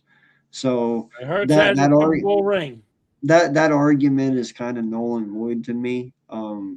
There's some people out there who like Steve Young but prefer, Joe Montana. There's some people out there who prefer Joe Montana but like Steve Young. I mean, it's all preference based, man. That's why it's so hard to talk these guys. Yep. You can say whatever you want about Drake May, but he hasn't achieved what Jalen has yet. And he damn sure didn't look bad in his loss when Hurts did lose like May did. I mean, May looked pretty fucking bad. Like he shouldn't have even been there. So say what you want, man. It's cool and all, but Hurts doesn't need to prove anything to anyone at all. He's won. He's won before all these other guys that everyone aloits being elite and over him. He's won before all of them. They kind of lost their argument this year whenever Sam Darnold beat them. Yep. I can't believe he won. Like I'm sorry, when you got Sam Darnold out here being a Super Bowl winning quarterback before Joe Burrow, Justin Herbert, Lamar Jackson, all of these guys, all of your guys' arguments are now no longer here nor void. Like none of you guys he's can going to talk. be asked. And Dak Prescott everybody was can't wrong. talk. You can say all you want about Drake May. You can talk all you want about Dak. You can talk all you want about all these guys. The moment Sam Darnold won his Super Bowl this year, you guys need to shut the fuck up. Seriously. He went Truly. to the Jets, right? Who? Sam Darnold. No, he's with Seattle. Who just went to the Jets? Justin or oh shit, sorry. Oh fuck. Why can't I think of his name? He played for the Vikings, right? Geno Smith. Thank you. Geno Smith from the Raiders just went back, which is where he ultimately got drafted. That is from weird. He went back. No, it's definitely a weird circumstance. So that's all I'm saying, man. Is you can put down my quarterback, you can put down anyone that you want. It is preference based, but no matter what, these guys still aren't out there winning. So it is what it is. I don't know how the Lions kept their GM. He passed on Jalen Carter, could have traded up for Will Anderson. If AJ gets traded, it'd be June 2nd, so we don't have 40 million. Yeah, no, I understand that, man. And in all honesty, I don't think it's going to be this year, even if they do it anyway. So Yeah, I don't think they're trading Jalen not this AJ year. Brown anyway. But hey, they might trade Jalen Carter. You're falling asleep. I'm sorry we're boring you, Cameron. I apologize, man. We'll have to spice it up next time for you. I don't know. It's like 1 o'clock in the morning. You guys make me fall asleep. All right. Or maybe we'll sing you a night song. Dude, I didn't even realize it was one. Jesus fucking Christ. We've been on here for 3 hours? What the fuck happened to time? Yeah, Holy having shit. fun. Sorry. Our secondary is going to be nuts this year. Reek Woolen, Mitchell Coop cut our secondary. Everyone better. Yeah, that's what we were saying, Ted. Like I'm Ted. I think it's the best corners that we have ever on the Philadelphia Eagles. Yeah, no. I'm with you, man. I don't think that I've ever You know, seen the guys I can remember, Sheldon Brown, and what you call it would be the only Lito Shepherd. next to him, and Lito Shepherd. Yeah, but even still, that's only two. Right. We're talking about three legit. Never had three. We never had three though. No, in all honesty, if everything goes the way it should go, the NFL should have never let that happen. Putting Reek Woolen with Mitch and Coop it should be illegal, you know. I don't know, man. At this point, to stop Howie, you're going to have to deport him. Yeah. He's just getting too I don't know. good. Yeah, he's just getting too good, man. The only way to stop this man from Jewing all these guys out of shit, Jewing them, get it? Yeah, from Jewing them out, you're gonna have to deport him, put him in another country because the dude's. I'm serious, man. He's just running roughshod through the NFL. He's gonna wake up in like Africa or South Asia or some shit because everyone's gonna be like, "Get him the fuck out of here. We have no chance with Howie around." Imagine if he goes and gets a couple good safeties. Listen, I don't listen. In all honesty, I've always said it: defenses win championships. Yeah, always. I mean, you could say what you want about anything, but I'm telling you right now. Even though 2 years ago we won and Saquon had 2,000 yards, our defense won that Super Bowl. That defense locked Kansas City up so fucking good, dude. They were so pissed by halftime, they couldn't even keep their heads on straight. Our defense fucked them up so bad. It made it so easy for Jalen and that offense to just run roughshod through them. Wasn't But there that a pick defense, six early? dude, that defense is what set the tone for that Yes. Super Bowl. Our defense is what set the tone for our first Super Bowl. Now, granted, both Nick and Brady had 500 yards passing each, but that was a defensive game as well. There was a lot of give and take on both sides, offensively and defensively. What do you think just happened with Seattle? Seattle just dominated Yep. Patriots. I mean, the Patriots didn't even have a fucking chance because that defense was out there looking like the Legion of They Boom. did. That's what it was. No, It dude, was like the 12th man. They were just fucking destroyed them. bro, it was like Richard Sherman and Cam Chancellor and all those guys were out there again. I mean, they completely ran through them. And that's what I'm saying, dude. Like, defenses win. And if Howie wants to sit here and double dip safeties and double dip on edge and go heavy on defense, well, hey, whatever, man. Whatever he feels he has to do to get back to that game, he's going to do. I'm really interested to see it myself. No one really knows what Howie's thinking. Hell, half the time I don't even think Howie knows what Howie's thinking half I the don't think time. he knows what he's thinking. Right. I don't. He's over I there think- like, what can I get away with, motherfuckers? I think half the time he just throws a line in the fucking lake and just, reels it See up. who And bites. it's like, oh, okay, there we go. Like, half the time he's just fishing. What he finds is what he finds. So, he's just really good at what he does. So Yeah. I trust him. And I know come week 1, he'll have the best pieces in place for what he feels is needed.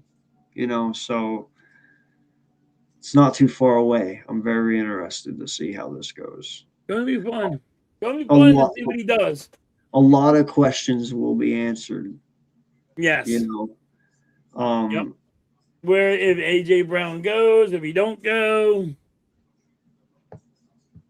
Yeah. I don't think he goes nowhere.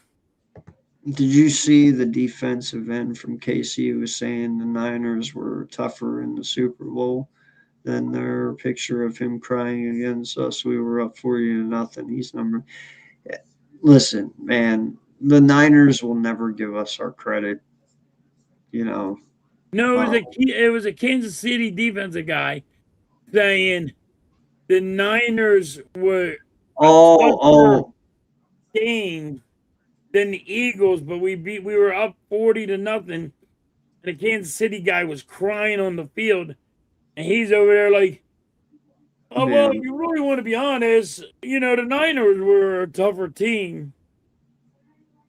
yeah, But no, he was just talking shit. He was trying to talk shit in front of his boys. no one's saying they are trading Jalen Carter. No, I said No one's saying that. nobody said they're going to trade him. Saying he could. We're just talking options, man. Option. Yeah, we're talking shit might happen. And Could be Jalen Carter, could be Jalen Hurts, it could be bringing AJ Brown. wait, what? I said we're just talking options. It could be AJ Brown could be getting traded right now. The only reason I brought up the Jalen Carter thing is because I only even suggested that Rick Woolen forces Howie to make a decision because he plays ultimately on a God mode that no one saw coming. Right. Do you get forced to trade Jalen Carter and keep your 3-star corners and then literally run a legion of boom corners? or do you let one walk and you keep Carter? That's what the comment was about. It's not about trading him. No one He's right not getting traded. He's getting his contract. It's just how much is he going to get? Yeah. Wicks is okay. I actually think Wicks is better than okay. We'll see what happens. I like the kid. He did some really good things in Green Bay. He's developed really nice. He's helped out Jordan Love a lot. I think he can be a really good target for Jalen. So we'll see. He's got some good size to him. Like we said at the beginning, he's 6'1", about 210. So, he's got all the makings of being a solid wide receiver in the NFL. We'll see if we can finish developing him, but he's been solid in his years in Green Bay. So good route runner. Good third. He's a good third wide receiver. Yeah, definitely. Definitely an upgrade from Hollywood Brown. Yeah. Diane Ruzi under investigation from Athletic about her relationship with Mike Vrabel. Oh. She is being internally questioned about the explanation she gave regarding her time with Vrabel. That would be funny if there's something that goes with that. Man, I'm just going to be honest. I could give two shits about that. I could give two shits about any of these guys' personal life. Wait, everybody acts like it doesn't happen all over the place. It does. No, listen, I got a buddy of mine, okay, and I love him to death, but he knows literally everything and anything to do about rappers and music. You know, he's really big into music and rap, and he literally knows damn near everything about, for the most part, certain rappers' personal life. You know, he'll give me an interesting fact about somebody every day. Hey, did you know so and so? I'm like, no, I didn't. He's like, how did you not know that? Because I don't fucking care about their personal life. Yeah. You know, I listen to music because I like the music. I watch these guys play football because I like football. I don't give a fuck about AJ Brown and if he got married. I don't care if AJ Brown had a child. I don't care if Jalen Hurts got married and had a child. I don't give two fucks about anything that they do off of my football field. I care about what they do on Sundays. Yeah. I don't try and get personal. I You're don't not trying try to get and personal with them. yeah, I don't try and get personal. I don't give a fuck what the hell. Dude, if Mike Vrabel wants to go and get his dick wet every weekend with a new woman, I don't give a shit. That is his personal time. That is his personal life. And that is something him and his wife have to deal with, not me. I don't care if he has a chick every fucking weekend. I don't care. He is the coach of the Patriots, and his personal life is his matter. We have become way too public with people's private life. We have turned out like we have people getting fired because of shit they do at sporting events. Since when did private time and real life become the same? I don't care. His private life is his private life. The fact that he was with Diane Rosini, I don't even care to know that shit. I don't even care that he was. I don't even care that I don't care. Wow. Do you know what? The woman just blew up her fucking marriage. She's That's going to what have she to did. get divorced. Mike Vrabel blew up his marriage. He's going to have to get divorced. I feel worse for their kids and I feel worse for their wives and their husband for having to deal with their stupid bullshit rather than, oh, did you hear about this and that? And that's how the AJ Brown, I don't give a fuck how that happened. I care that they completely ruined two fucking families over some stupid ass bullshit. That's what I care about. I don't give two flying fucks about anything else. They want to be together in a relationship. Hey, who am I to judge them and who am I to even care? That's the way I look at that, man. Yeah, they gotta have a life on their own. Yeah, her personal life shouldn't matter to anyone. Truly. I mean, if it's, I guess it's because it's, business and trying to steal AJ Brown from us. Yeah, but I've That's always better looking heard that at it. there's a rule that football players can't date cheerleaders, but yet you got Cooper DeJean out here dating the Dallas cheerleader. I You're thought you're allowed to date. You're allowed to date cheerleaders. You can't. This is weird, and this is the fact. As an Eagle player, is not allowed to date an Eagles cheerleader. cheerleader. You are allowed to date other cheerleaders, like a Buffalo Bills cheerleader. You can date her. You can marry her. You can do whatever you want with her. You are not allowed to go be an Eagles player and date an Eagles cheerleader. Yeah, see, that should be all You can't be a Buffalo cheerleaders. It shouldn't Bills just player. You can't be a Buffalo Bills player and date a Buffalo Bills cheerleader. Yeah, see, that doesn't make any even sense. make sense. No, that doesn't. A cheerleader is a cheerleader. It doesn't matter what fucking team she plays for. Like, But you can't You're not you can't allowed. sit there and tell me that there is no like. Yeah, no, that's You're dumb. not. It's a rule. You're not allowed to date That's a dumb. cheerleader on the team. You shouldn't be allowed to date any of them. It should be a conflict of interest. No lie, it should be. Truly, should be. like that's dumb. Think about it. You're gonna sit there and you're a cheerleader for the friggin' Dallas Cowboys. I'm an Eagle. You don't think I'm trying to get some insight what's going on over there? Yeah, no, I know, but look, yeah, I'm just saying, man. I don't care. I found it very funny that everyone was like, "Oh, how can you go and do that, Coop? You're an Eagle. How can you date it?" Did you not see her? Yeah, She ain't a Dallas cheerleader when her clothes are off. right. Like, let's just be real. So you think he gives a flying fuck that she's a Dallas cheerleader? No. It's Like, weird. It is just weird. it is fucking weird. Don't It's get me fucking- wrong. It don't even make not a bit of sense. No. No, I hate to tell you, but that was all due to attraction. That had nothing to do with anything else. I listen, I have been 23. You have been 23. There's mm-mm, mm-mm. Anyway. Mhm.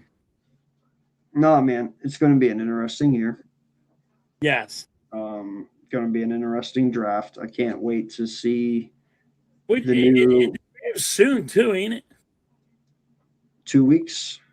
Yeah, In 2 weeks. 2 weeks. 2 weeks, right? What's today's date? Today, the 11th. So yeah, about 2 weeks. Yeah, 2.5. Eagles had 2 fifth-round picks, one from Atlanta, one call. They're sending the pick to Atlanta to Green Bay. Yeah, no, I thought think it the was a Knicks 6th thing round is pick gonna come. this year and a 5th round next year. Yeah, it might be. But either way, I think it's going to be a good thing. I don't think it's going to be bad. It'll be good. It's fine. He's a good pick. It's a good.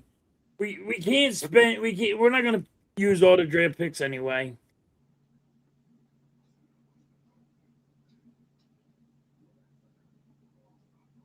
Yeah.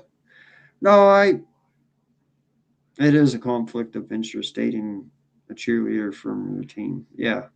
Well, Ain't it a conflict of interest? You dating a Dallas Cowboy girl while you're a fucking Eagles fan? Eagles player. I think it's all a conflict of interest, really. But I mean, I don't know. I've always been under the impression that they weren't able to fraternize with the cheerleaders. That's just something I've always heard. So whenever I heard that, I was like, wait, how? It's weird. Yeah, it is. Super weird. No, I know. But hey, more power to him. I wish him the best, So who knows? Maybe she'll end up being an Eagle cheerleader someday. No, I'm just playing. It's not a conflict of interest if you were dating beforehand. All right, man. It is late. My brain hurts. I'm tired. My brain hurts. Yeah. It's 1:30. It's gonna be 1 o'clock in the morning soon. So Yeah, I still got shit to do in the morning. We still got that stream to do at 10:30. yeah. So if we keep going any longer, we might as well just stay on here till that stream starts. Yeah. So Got a call tonight. I got to get up early in the morning, go do some grocery shopping. yeah. So all right. Well, listen. Appreciate you coming on and talking some sports, bud. Appreciate Man, I just had everyone to that's talk, not. I had to talk about some Eagles, man. I'm tired of hearing about all the Jalen Hurts drama, AJ Brown drama. No. It's just, you know what? It's just getting so like out of hand. Where's nobody talks about any other team but us. Right. Like, Jesus, crying out loud. No, and that's why I think the draft is going to be a good thing, man. Because once you get these draft picks on their way, and we figure out who the new people are going to be, and they get brought in, I think the whole AJ thing and everything will be put on the back burner a little bit, and you'll see the AJ drama start to kind of fizzle away and the Hurts shit because everyone's going to be focused on the new toys. Everyone's going to want to see the first round pick and the second round pick and the edge and the safety and all of these guys that Howie drafted that They're just not going to care anymore, and you're going to see what's real and what's not, because the things that fizzle away are the ones you knew were bullshit. The ones that stay in the light are going to be obviously the ones that are real. You know, if the AJ Brown talk keeps happening after the draft, then the odds are probably that shit's still real. But you know, we'll see what happens, man. I'm very interested because even I want to see who our new toys are. You know, I want to see if it's going to be a safety edge. You know, it's like Christmas for football. Yes, yes. It really And is. you always got to find out what the new toys are. Right, exactly. So Where you know, Jalen Hurts gets to play with some new toys, and Howie is Santa in this situation, and we're all waiting to see the gift he unwraps for us. So, you know, I don't know. We'll see what happens. Oh, what's going on, Ted? what's good? $10 Thanks for the super super chat. chat. Oh, people were mad because there's been stories about Jalen Hurts being a sad leader. AJ and Vrabel talk every day in text. And when the stories stopped, Diane Ruzzi would keep the AJ stories going. Yeah. No, I get it, man. You know, Yep. she deserves whatever she gets, you know, for her profession, you know, because from what she did from a professional standpoint isn't right. Okay.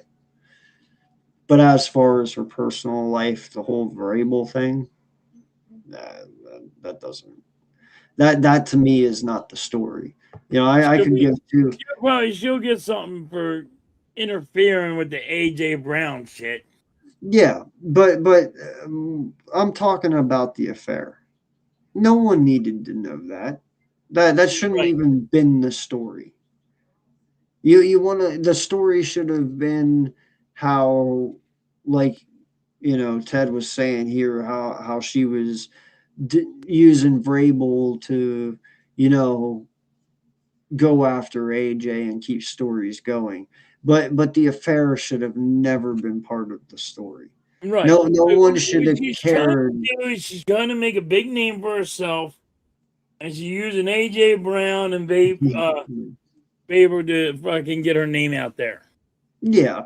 You know, like, and that's all. And no, Cameron, this isn't an all-nighter, but we just, No, it's not it an might all-nighter, seem like Cameron. it. It might seem like it, but it's not. We just haven't shut the fuck up yet, honestly. But no, there's certain things that I want to know and need to know, and there's certain things I don't. And her affair with Mike Vrabel, or whatever the fuck you want to call it, that was a need to know basis. You know, you don't need to blast people like that. You don't need to put it out there for the world to see.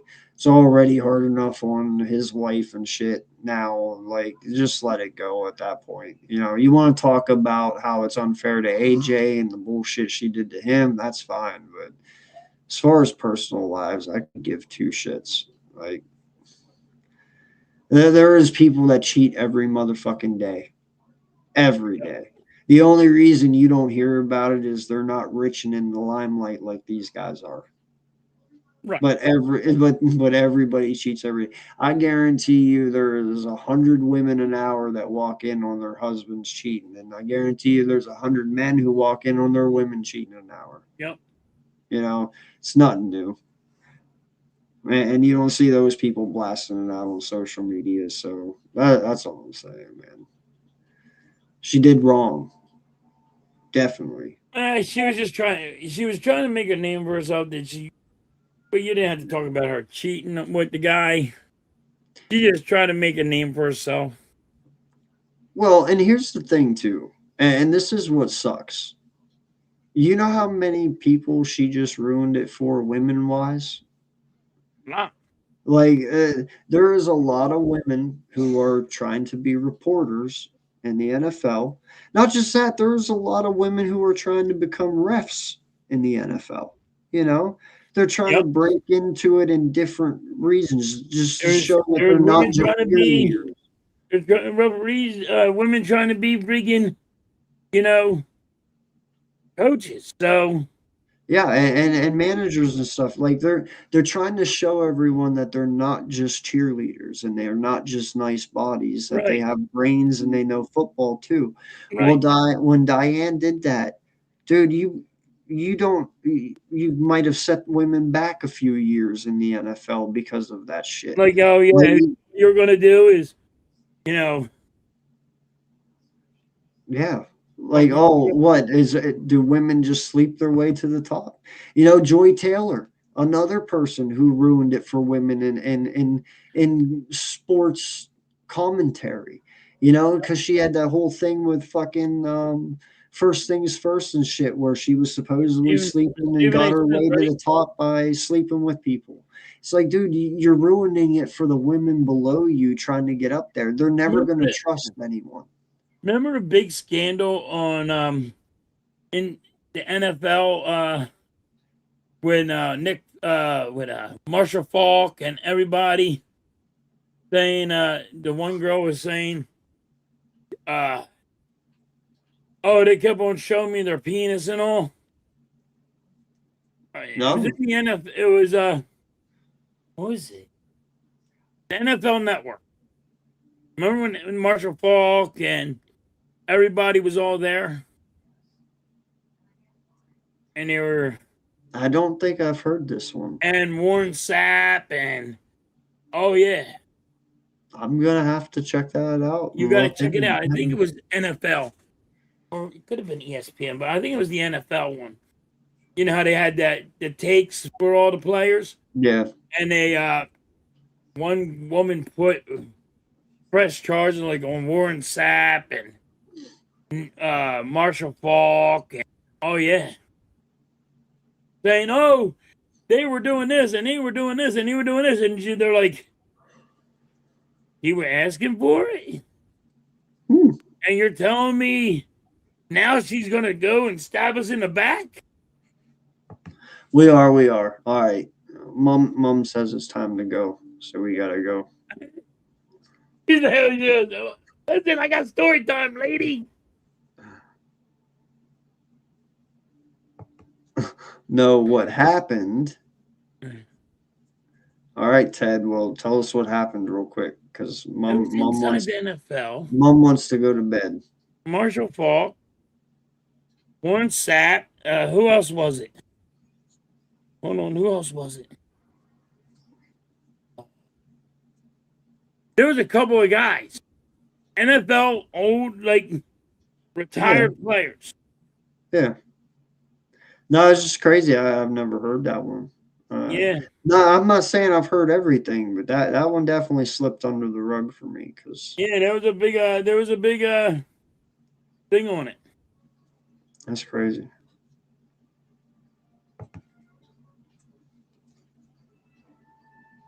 Just waiting for him to type. I know it sucks typing, man. I hate being in y'all's chat while I'm trying to talk and only having 100 characters and trying to fit what I'm trying to say into 100 characters. Like, Yeah, he's got a probably a big paragraph because it was a oh, big it scandal. sucks. It was a huge scandal. Okay, Huh. I'm trying to Can't remember believe I everybody didn't who was hear in about it. it. There was a lot of people involved too, That's crazy. and they all got fired, and they all had to go court and shit. I don't know whatever happened to it. It was Marshall Falk. He was a big guy. Yeah, it's on NFL Network. It was on NFL Network. Well, I know ESPN. I know like 3 or 4 years ago they did a whole like firing and rehiring. Like they definitely changed a lot of shit up, but I didn't know why. I just knew they. And then, like I said, I knew the Joy Taylor thing because Jesus, that was everywhere. And I mean, dude, you could almost know what was going on in that one. You could clearly tell with Joy. But all right, man, we're gonna get out of here. All right, we're gonna get out of here. Yeah. But Yeah, it's I almost- guess I will see you. We in almost about had 4 7 hours.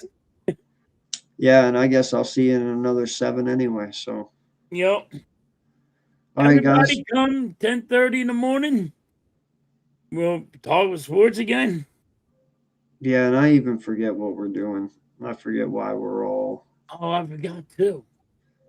He he said just something mentioned about a it, too. game or something. I don't know. I forgot what we were doing. Yeah. So, all right. He Y'all wanted have a to good- do a tier. He wanted to do a tier. Oh, that's right. Tears. Yes. Tier, right? That's what it Yep. was. Yeah. So I definitely need sleep because I need to have my brain on. So. Yep. All right. I Appreciate you all for coming in tonight. Thank you all for the super chats. Appreciate it so thank you much. guys. Thank you guys for the support. And yeah, Thank you for the until super next time. chats. You guys are great. And Yeah. we'll catch you guys on the rebound. Peace. Peace.